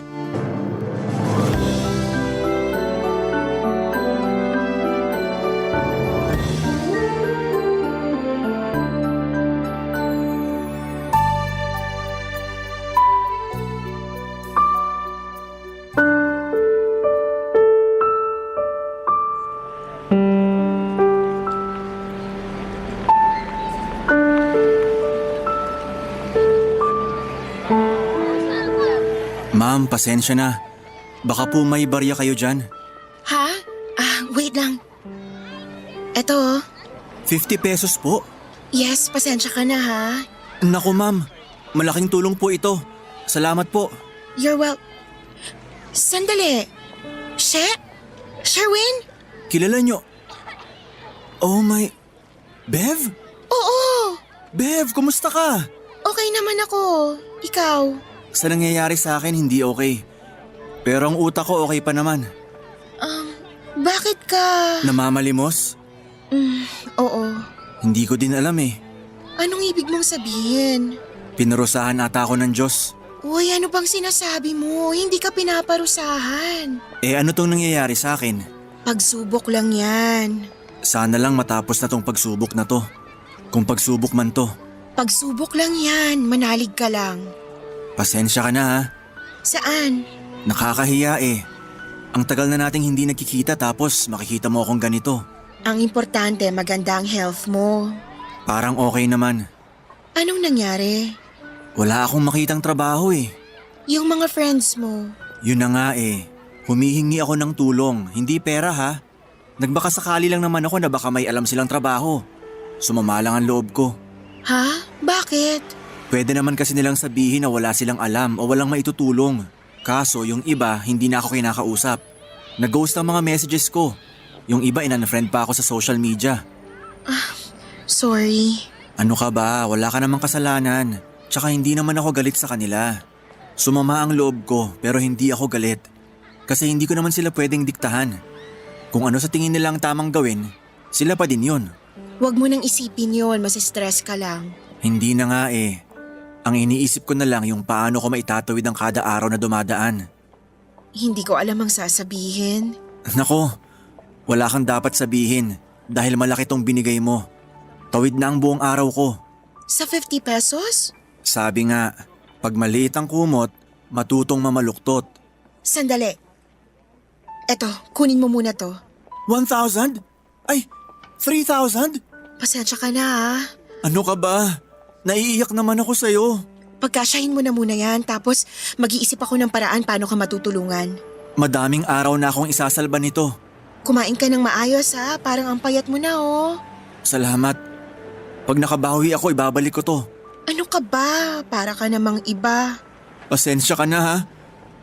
Naiiyak talaga ako. Hoy, ano ka ba? Hindi ko alam kung anong nangyari eh. Hindi ako nakagraduate pero masipag naman ako. Pero ang ilap sa akin ng trabaho. Nahihiya na ako sa nangyayari sa akin. Ayoko nang mangutang tapos ngayon nanghihingi na naman ako. Tahan na, uy. Nasa kalye tayo, baka sabihin ng mga tao, inaapi kita. Sorry. Okay na ako. Nailabas ko na. Teka, saan ka pala pupunta? Magkikita kami ng boyfriend ko. Ah, okay. Ikaw, may girlfriend ka ba? Buti na lang wala. Kundi nakakahiya tong nangyayari sa akin. Or baka naman natulungan ka sana niya. Pwede naman. Ay, pasensya na. Baka kailangan mo nang umalis. Sige, etong calling card ko. Tawagan mo ako pag kailangan ha. Baka din makaisip ako ng may tutulong ko sa'yo. Salamat, Bev.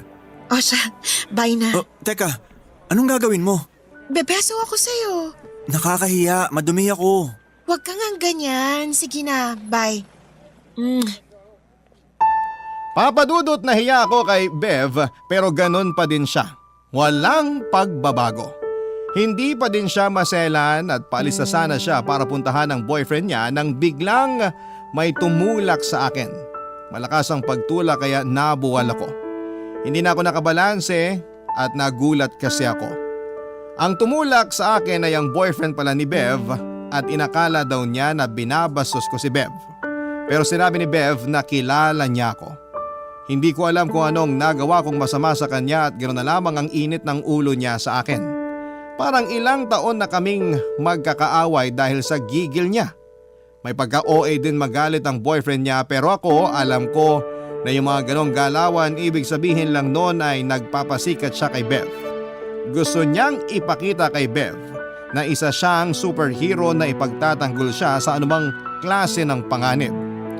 Pero nasa ng panganib? Ako lang naman yon. Mas malaki din siya ng di hamak sa akin, dagdag pa yung nangangayayat ako ng husto. Kaya mas ipinakilala pa ako ni Bev sa kanya para maintindihan niya kung sino ako, Papa Dudut.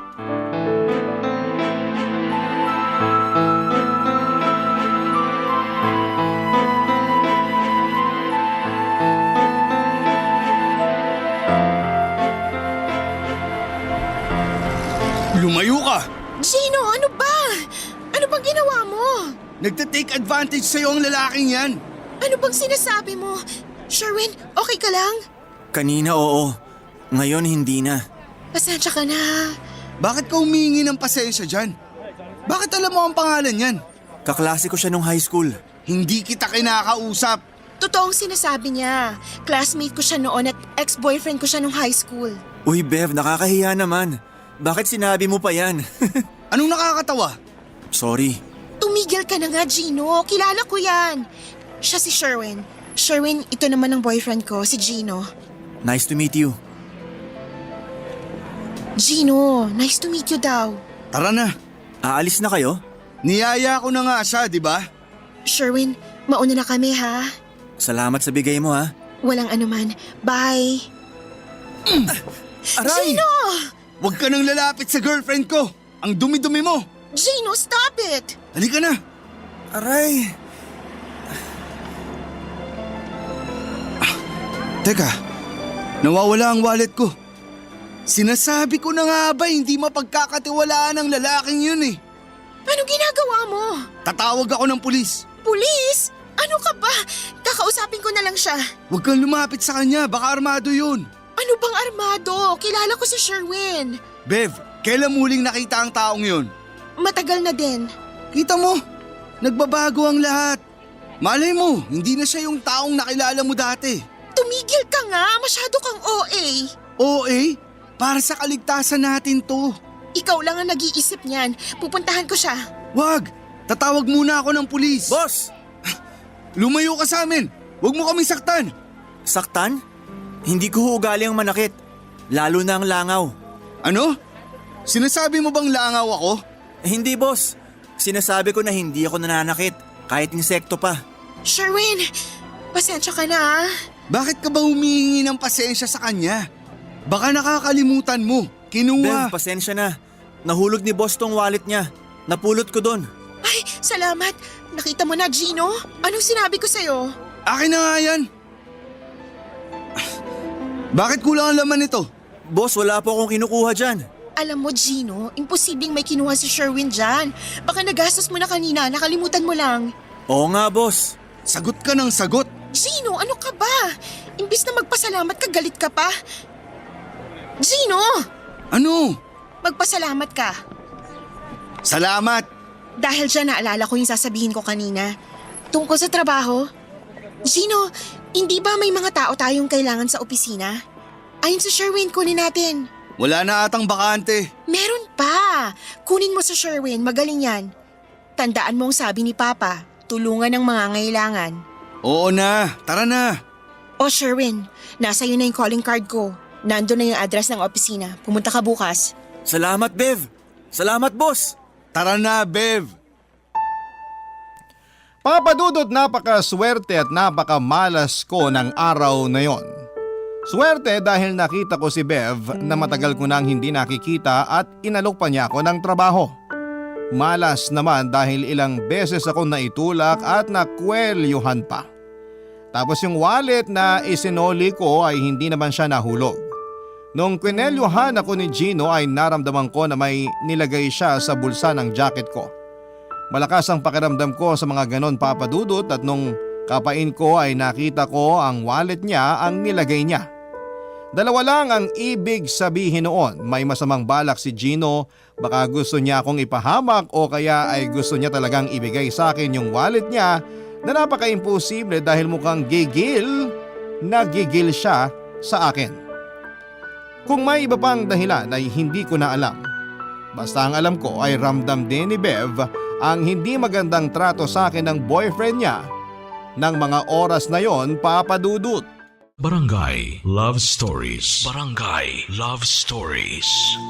Papa Dudut, kahit ganoon ay wala akong magagawa kundi ang subukang pakisamahan si Gino. Sabi nga beggars cannot be choosers. Kung bibigyan ako ng trabaho ay kailangan kong tiisin yon. May sweldo naman kaya gagawin ko. Kesa naman nasa kalye ako buong maghapon. Ganon naman talaga ang buhay, Papa Dudut, laging may balakid at nasa atin na kung paano natin ito lalampasan. Pero sa totoo lang, kinakabahan ako ng sobra kasi baka hindi ko kaya ang maging trabaho ko.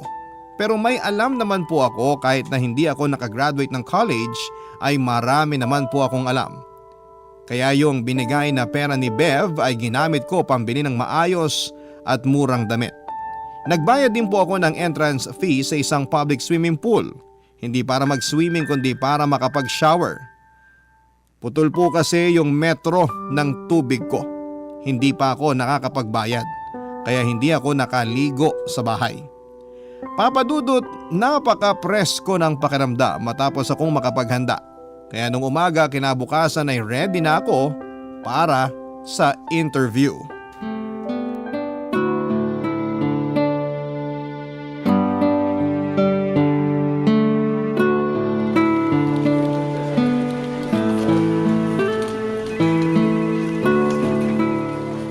Bev! Sherwin! Good morning! Good morning din. Wow naman, bihis na bihis ah. Siyempre naman, dapat ganun pag-interview. Interview? Saan? Ito naman, palabiro. Hindi ako nagbibiro. Bev naman, kinakabahan ako sa'yo ah. Huwag mong sabihing nakalimutan mo na mag-a-apply ako ng trabaho. Ah! Uy, grabe ka. Huwag mo naman akong pagtawanan. Sorry, natawa ako sa sarili ko. Oo, hindi ko nakakalimutan kung bakit ka nandito. Pero wala nang interview. Wala na? Oo, tanggap ka na. Talaga? Pero teka, kinakabahan din ako. Ano bang trabaho? Mahirap ba? Hindi ko pa alam eh. Si Gino ang nakakaalam. Padating na yon. Sa inyo ba tong kumpanya? Kay Papa. Sa inyo nga. Empleyado lang ako dito. Pero sa inyo pa din to. O siya, sige na nga. Anong posisyon mo? EVP, Executive Vice President. Si Gino ang SVP, Senior Vice President. Wow! Ang tataas pala ng posisyon nyo. Actually, hindi na dapat si Gino ang magbibigay ng posisyon mo. Pero gusto niya siyang maghanap ng trabaho para sa'yo eh. Ang laki nitong opisina. Nag-almusal ka na ba? Ha? Okay, alam ko nang ibig sabihin ng ha. Ibig sabihin, hindi pa. Alika, doon tayo sa opisina ko. May pagkain doon. Nakakahiya naman. May sukli pa naman yung bigay mo. Kaya lang hindi na ako nakakain dahil ayokong malate. Nako, itago mo na lang yung pera. Sagot ko na lagi ang meals mo. Nakakahiya na. Naiinis na ako sa hiya-hiya na yan, ha? Pasensya ka na. Sensitive lang dahil sa nangyayari sa akin. Pag nandito ka, kalimutan mo lahat ng problema. Baka makaapekto sa trabaho mo. Oo nga.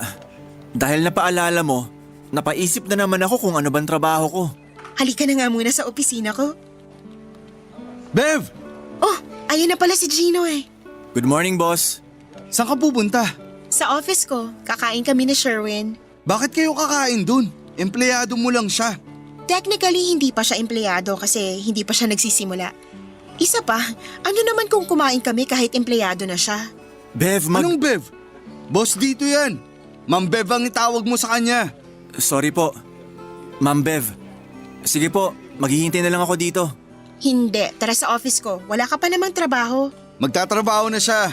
Tanungin mo kay Mang Ben kung nasaan yung mga gagamitin mo. Okay po. Sandali, ano bang trabaho niya? Janitor. Wala na bang ibang posisyon? Yun lang ang may opening. Pwede naman niyang tanggihan. Hindi. Kaya ko yan, boss at ma'am. Sure ka? Yes, ma'am. Madali lang naman maglinis eh. Sige, pag may ibang opening ipapalipat na lang kita. Hayaan mo muna siya doon. Pag maganda ang record niya after 6 months, saka natin pag-isipan kung saan siya ililipat. No problem, boss. Oh, bago ka mag-start, mag-breakfast na muna tayo sa office. Magsisimula na siya. Ituturo pa ni Mang Ben sa kanya ang mga gagawin. Doon na sila kumain sa cafeteria. Yes, boss. Sige po. Sandali, mahal. May sasabihin lang ako sa kanya. Sige, mauna na ako. Hoy, tandaan mo to ha. Hindi ka malakas dito. Walang palakasan dito. Ilagay mo to sa kokote mo. Leon ako dito. Kuting ka lang. Yes, boss. Papadudot halatang halata na ayaw ni Gino na pakainin ako kasama si Bev. Pero nakatulong naman po kasi na wala na siyang magawa kundi bigyan ako ng trabaho at nakapagsimula din ako kaagad. Hindi ako namimili ng trabaho, Papadudot. Kung yun lang ang opening ay tatanggapin ko. Sinabihan pala ni Bev si Gino na sabihin ang lahat ng detalye tungkol sa pagtatrabaho ko. Gaya ng araw at oras ng pasok. Magkano ang sweldo at kung kailan ang sweldo at marami pang iba. Pero hindi niya ginawa at ang ginawa niya ay pinahatid niya sa sekretarya niya ang isang folder na may mga papel. Sinungitan pa ako at sinabing basahin ko daw at intindihin para malaman ang detalye ng trabaho ko. Pirmahan ko na rin daw kapag nabasa ko na. Kontrata na pala yun. Ang formal ng pagkakaabot sa akin ayaw nang ipaliwanag ni Boss Gino o kahit nung sekretarya niya ang mga nakasulat doon. Binasa ko pa din naman, Papadudot, at masaya ako sa sweldo ko. Maliit pero pwede na kesa sa wala. Okay na ang maliit. Kahit na sinungitan ako ni Boss Gino, ang konsiderasyon ko na lamang ay ang pagtatanggol sa akin ni Bev at nakakapag-usap kami. Kahit si Bev ang dahilan ng palaging pag-init ng ulo ni Boss Gino sa akin ay okay na din. Madami din naman akong naging kaibigan sa opisina. Madami maliban doon sa sekretarya ni Boss Gino. Hindi ko alam kung namamana ba ng mga sekretaryang ugali ng mga boss nila. Itinatawa ko na lamang at hindi ako nagpapaapekto sa kanila, Papadudot.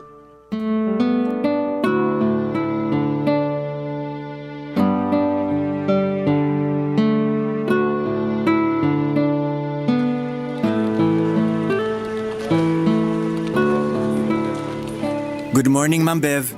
Dalawa lang tayo dito. Bev na lang. Baka magalit si Boss Gino sa akin eh. Siya lang naman ang may gustong tawagin akong ma'am. Sa totoo lang, gusto ko nga lahat dito first name lang ang tawag sa akin eh. Okay lang yon. Boss ka naman. Yun na nga ang ayaw ko, yung boss ang tingin nila sa akin. Mas masaya ako kung magkakaibigan lang tayong lahat. Pero syempre, iba pa din pagdating sa trabaho. Hayaan mo na lang ako na tawagin kang ma'am. Kasi baka madulas ako na tawagin kang Bev pag nandyan si Boss Gino. Lagot na naman ako doon.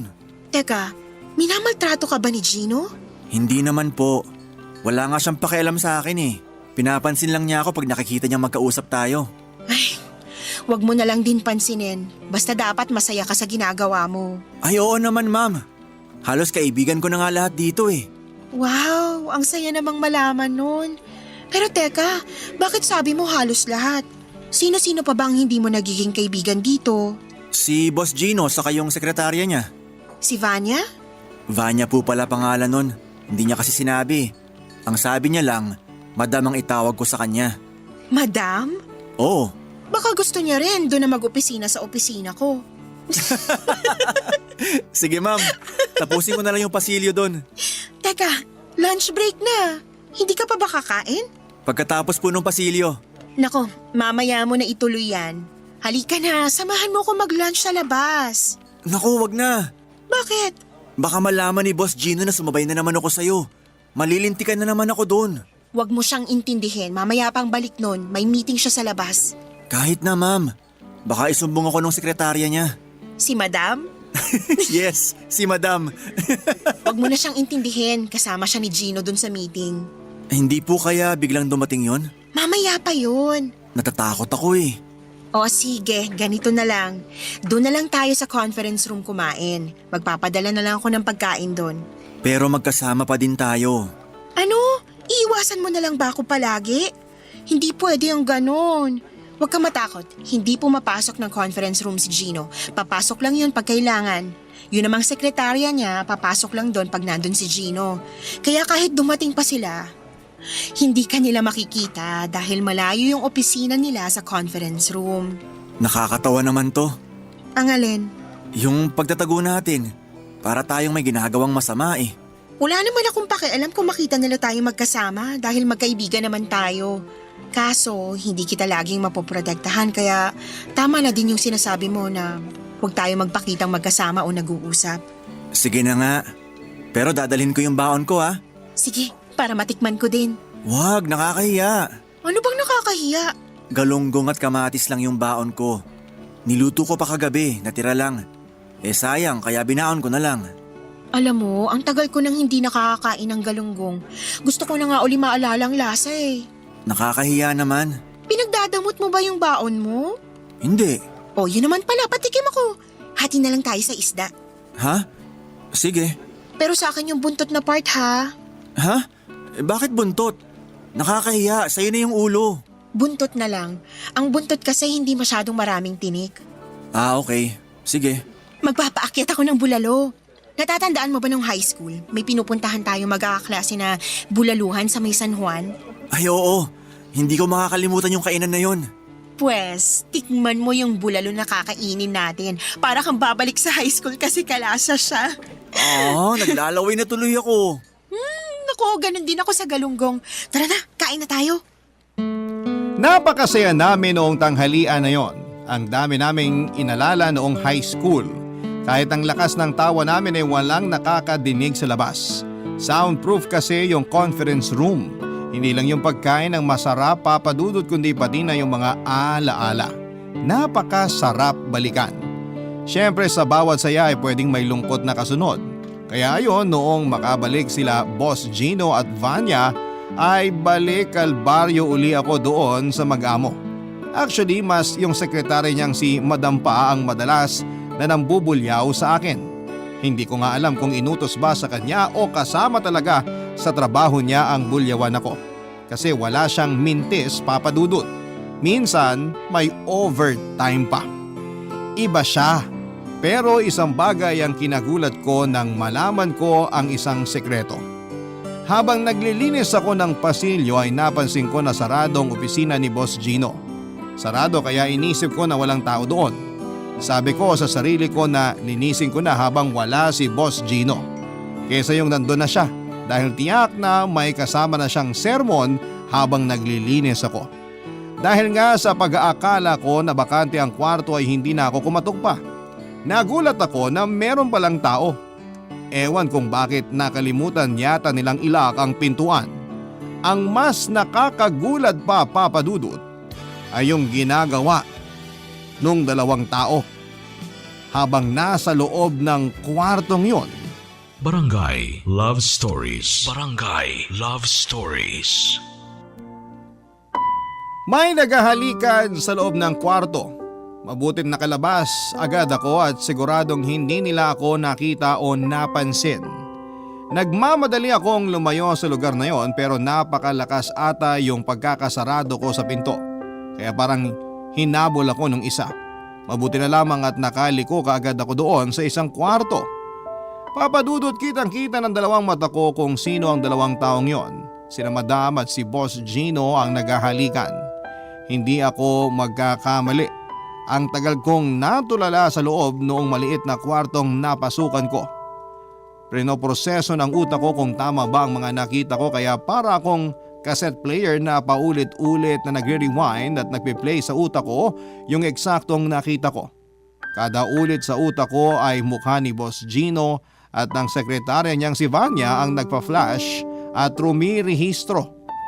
Papadudot noong nasigurado ko na tama ang nakita ko at hindi ako namamalikmata ay hindi naman ako makakapayag na kalimutan na lamang yon. Girlfriend niya, kaibigan ko kaya kailangan kong sabihin kay Bev ang lahat. Kailangan niyang malaman ang katotohanan.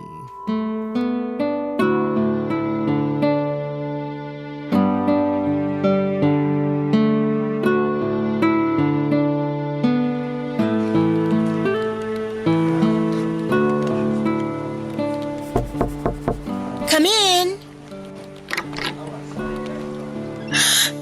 Parang gulat na gulat ka naman sa pagpasok ko. Nagulat talaga ako kasi nandyan si Gino pero hindi ka natakot at dumiretso dito? Oo, may gusto akong sabihin sa'yo. Halika, pasok ka. Umupo ka. Salamat. Teka, anong baon mo? Bakit? Natural, hihingi ako. Ha? Tosino? Ay, ang sarap na naman. Mamayang lunch, doon ulit tayo kain sa conference room ha? Pero nandyan si Boss Gino. Ako, madali lang yan. Kunyari may meeting ako, pero doon na ako pupunta sa conference room. Hihintayin kita ah. Magpapaakyat uli ako ng pagkain. Baka malaman ni Boss Gino. Nakakalimutan mo na bang hindi siya pumapasok doon? Pero… Nako, wala nang pero. Basta mamayang lunch ha. Excited na ako sa tosino. Sige, Oh, ano ba yung sasabihin mo sa akin? masyado kang masaya. Baka masira ang araw mo. Ano ba yun? Kasi may nakita ko na hindi ko dapat makita. Bev! Nako, si Gino, magtago ka. Dito sa ilalim ng table ko.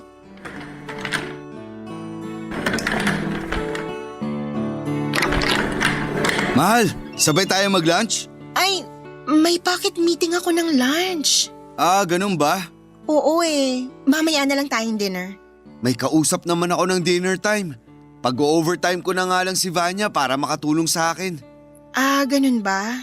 Oo, tapos bukas na maaga naman may ka-meeting din ako. Dediretso na ako doon.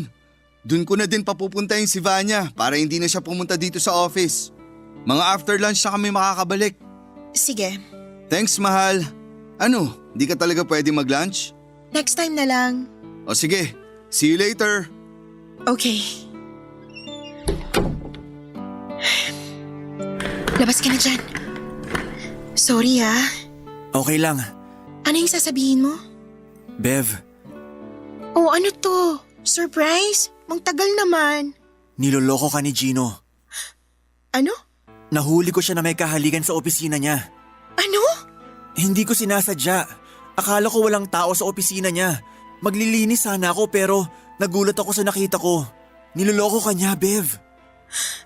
Ano bang sinasabi mo? Paanong niloloko niya ako? Nahuli ko sila naghahalikan ni Vanya sa loob ng opisina ni Boss Gino mismo. Huling-huli ko at kitang-kita. Seryoso ka ba? Oo. Hindi mo ba napapansin na laging kasama ni Gino si Vanya kahit saan siya magpunta? Sandali, She. Pag-isipan mo yung sinasabi mo, ha? Relasyon ko ang pinag-uusapan dito. May relasyon din sila nung sekretarya niyang si Vanya. Sherwin, kung totoo yung sinasabi mo, pengi akong pruweba. Alam ko, hindi maganda ang naging trato sa'yo ni Gino, pero hindi mo naman kailangan gumawa pa ng kung anong kwento. Wala akong hawak na katibayan pero hindi ko gawa-gawa ang sinasabi ko. Pwes kung wala kang pruweba, tigilan mo na yung sinasabi mo. Pero Bev, niloloko ka niya. Tumigil ka na! Ayokong pag-usapan yan. Bev, Tama na, napipiko na ako. maniwala ka sa akin. Tama Myla Sherwin! Lumabas ka na. Hindi na ako sasabay sa'yo mag-lunch. May gagawin ako. Bev! Kung uulitin mo yan, bigyan mo ako ng pruweba. Kung wala, huwag mo nang banggitin uli yan. Makakaalis ka na. Papa Dudut, hindi naniwala si Bev sa mga sinabi ko. Alam kong mahal niya si Gino at ganon kasi siya mula noon pa. Ipinaglalaban niya ang mga mahal niya. Noong high school nga po noong naging kami ay siya ang laging tagapagtanggol ko sa lahat ng mga naninira sa akin. Lagi siyang naniniwala sa akin sa lahat ng mga sinasabi ko sa kanya. Kaya hindi ko po maintindihan kung bakit hindi niya ako mapaniwalaan noong oras na sabihin ko yung tungkol sa sekreto ni Gino. Alam ko pong si Gino na ang boyfriend niya pero iba naman po siya. Hindi ko po masasabing sinungaling si Gino kasi hindi pa naman siya tinatanong ni Bev kaya hindi pa naman siya nagsisinungaling. Pero malaking bagay po kay Gino si Bev dahil ang pinagtatrabahuhan niya ay pag-aari nila Bev at malaki ang sweldo at posisyon niya. Isa pa nga po yun sa pinagtataka ko na kay Bev na lahat ng magandang katangian ay bakit nakuha pang magtaksil ni Gino. Maayos na girlfriend at magandang kabuhayan pa ang naibibigay sa kanya ni Bev. Ano pa ba ang hanap niya para magloko siya ng ganon? Sa sarili pang baluarte ni Bev nagagawa ni Gino ang kalokohan niya. Hindi po naniwala sa akin si Bev pero gagawin ko ang magagawa ko para mapatunayan sa kanya at para maprotektahan ko rin siya sa pangit na mga nangyayari. Malaki ang utang na loob ko kay Bev hindi lang dahil tinutulungan niya ako ng mga panahon na yon kundi dahil sa lahat ng magandang nagawa niya sa akin mula pa noon. Habang naghahanap ako ng matibay na ebidensya ay alam na pala ni Gino na nahuli ko sila ni Vanya. Tiningnan niya ang CCTV ng hallway at nakita niya ako na pumasok at nagmamadaling umalis sa opisina niya noong araw na nahuli ko sila. Kaya hindi nagsayang ng oras si Gino at gumawa ito ng paraan para ako ang masira at mapaalis. Nagsabi siya sa security na may malaking pera na nawawala mula sa drawer niya. Pinahalungkat niya ang mga locker ng mga tao at sa locker ko nakita ang perang nawawala. Masakit man kay Bev ay kinailangan niya akong tanggalin sa trabaho. Noong araw na yon ay pinaalis ako sa trabaho at si Bev mismo ang nagpaalis sa akin.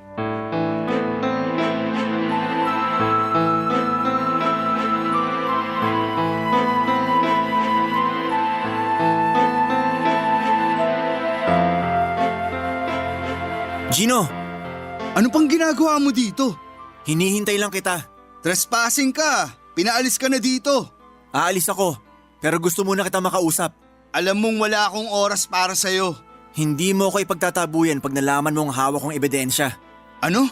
Oh, bakit parang bigla ka natakot? Huwag mo akong ginagago ah. Pwede na ba kitang makausap? Ano pa bang sasabihin mo? Kung hihingi ka ng tawad, pag-iisipan ko. Sabihin mo muna kay Bev na gawa-gawa mo lang ang sinabi mo tungkol sa amin ni Vanya. Hindi ko gagawin yan. May mas maganda akong plano. Anong plano? Mamaya ko na sasabihin. May mga gusto muna akong malaman. Ano ba yun? Alam ko din ang iba mo pang ginagawa sa kumpanya nila Bev. Kumpanya namin. Nakakatawa ka naman. Si Bev nga na anak na may-ari, hindi inaangkin na kumpanya niya. Ikaw pa? Hindi ba sabit ka lang naman? Tumahimik ka ah. Masakit, di ba?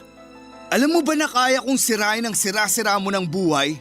Hindi sira ang buhay ko, pero ikaw papunta na doon. Ang yabang mo magbanta ah. Alam mo naman na konting halaga lang pwede kang mawala. Dahil may pera ka? Saan galing? Nakikita mo ba ang mga papel na to? Mga dokumento to na nakuha ko sa opisina mo. Katibayan ng kinukupit mong pera sa kumpanya. Nuknukan ka talaga ng bobo. O sige, total wala naman maniniwala sa'yo. Oo, inaamin ko na kumukuha ako ng pera sa kumpanya. Pero hindi ako kasing tanga mo para ilagay sa papel ang mga dokumento. Eto, nandito lahat kaya huwag kang tanga. Mambabluff ka na lang, hindi mo pa pinag-isipan. Bakit mo ginagawa yan? Ano bang pakialam mo? Gusto ko lang malaman. Sino ka para pagpaliwanagan ko? Natatakot ka ba na pag nalaman ko, maaari kitang mapapagsak? Ang lakas ng hangin sa ulo mo, no? Pera, yun ang kikilos. Wala ka nun. Kaya para kang isang estatwa na walang magagawa dahil wala kang pera. Oh, ganun pala eh. Bakit hindi mo masabi ang dahilan mo? Alam mo, total hindi naman ako nagmamadali. Sige, sasabihin ko sa'yo. Dahil gusto kong maagaw tong kumpanya na to. Kung mapapangasawa mo si Bev, magiging sa inyo naman ang kumpanya. Kailan pa yun? Isa pa, pag mag-asawa na kami ni Bev, makikialam pa din yung tatay niya. Kailangan ko pang hintayin mamatay ang tatay niya bago ko masabing akin na ang kumpanya. Hindi ko na kaya maghintay. Gusto mong maangkin ng kumpanya pero ninanakawan mo? Huwag kang mag-alala, titigil din yun. Pag ako na ang may-ari ng kumpanya. Yun lang ba ang kailangan mo kay Bev? Kaya niloloko mo siya? May pakinabang sa akin si Bev. Kaya yung relasyon nyo ni Vanya dinala mo sa opisina. At doon pa kayo gumagawa ng kahalayan. Alam mo, kalalaki mong tao, napaka-tsismoso mo. Kailangan kong protektahan si Bev. Paano? Hindi mo nga maprotektahan yung sarili mo. Hindi ako papayag na bastusin mo si Bev. O edi magsumbong ka sa kanya. Tingnan natin kung pakinggan ka niya. Papakinggan niya ako. Kung papakinggan ka niya, bakit ka nasisante? Kilala ko si Bev.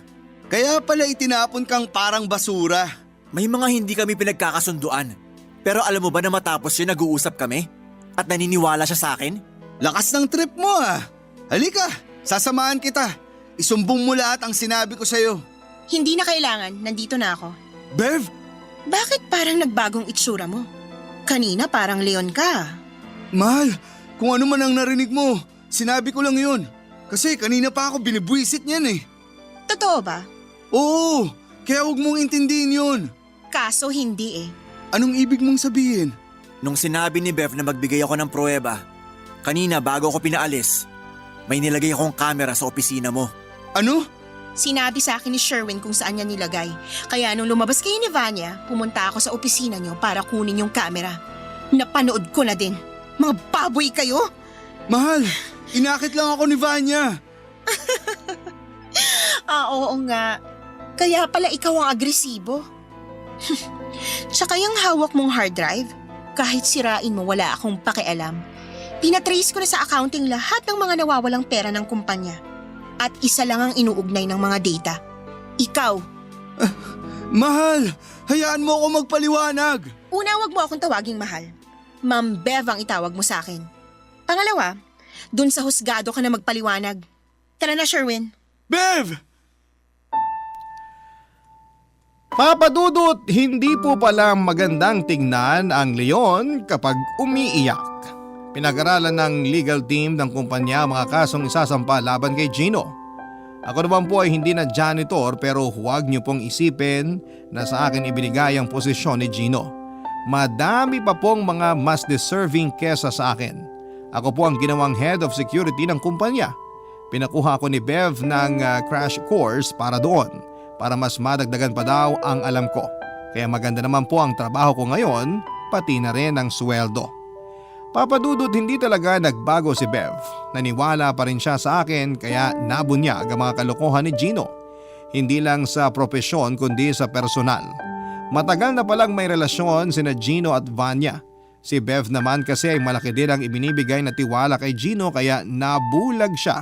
Kahit paminsan-minsan ay nasa harapan na niya ang pagpapatunay na may ginagawang kalokohan itong si Gino. Madalas sa minsan ay mahirap din po talagang maging masyadong mabait. Papa Dudut, maganda ang samahan namin ni Bev mula din sa pagiging profesional hanggang sa personal. Sa oras ng trabaho ay boss ko siya at empleyado niya ako. Pero pagtapos na ang trabaho ay matalik kaming magkaibigan. Naging kami nga ni Bev noong high school pero hanggang doon na lamang yon. Ang ipinagpapasalamat ko ng husto ay ang mabuting pagkakaibigan namin ngayon. Nung una nang kainin ako ng hirap ng pandemya ay parang nawala na ako ng pag-asa kasi parang nilayuan na ako ng mga kaibigan at kakilala ko. Pero dahil po kay Bev ay naniwala uli ako na hindi ako iniwan ng Diyos.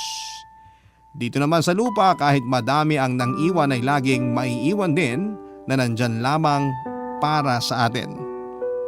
Salamat po Papa Dudut sa pagbasa ng aking kwento, ang inyong forever kapuso at kabarangay, Sherwin. Nagustuhan ng iyong napakinggan? Ituloy yan via live stream sa www.gmanetwork.com/radio.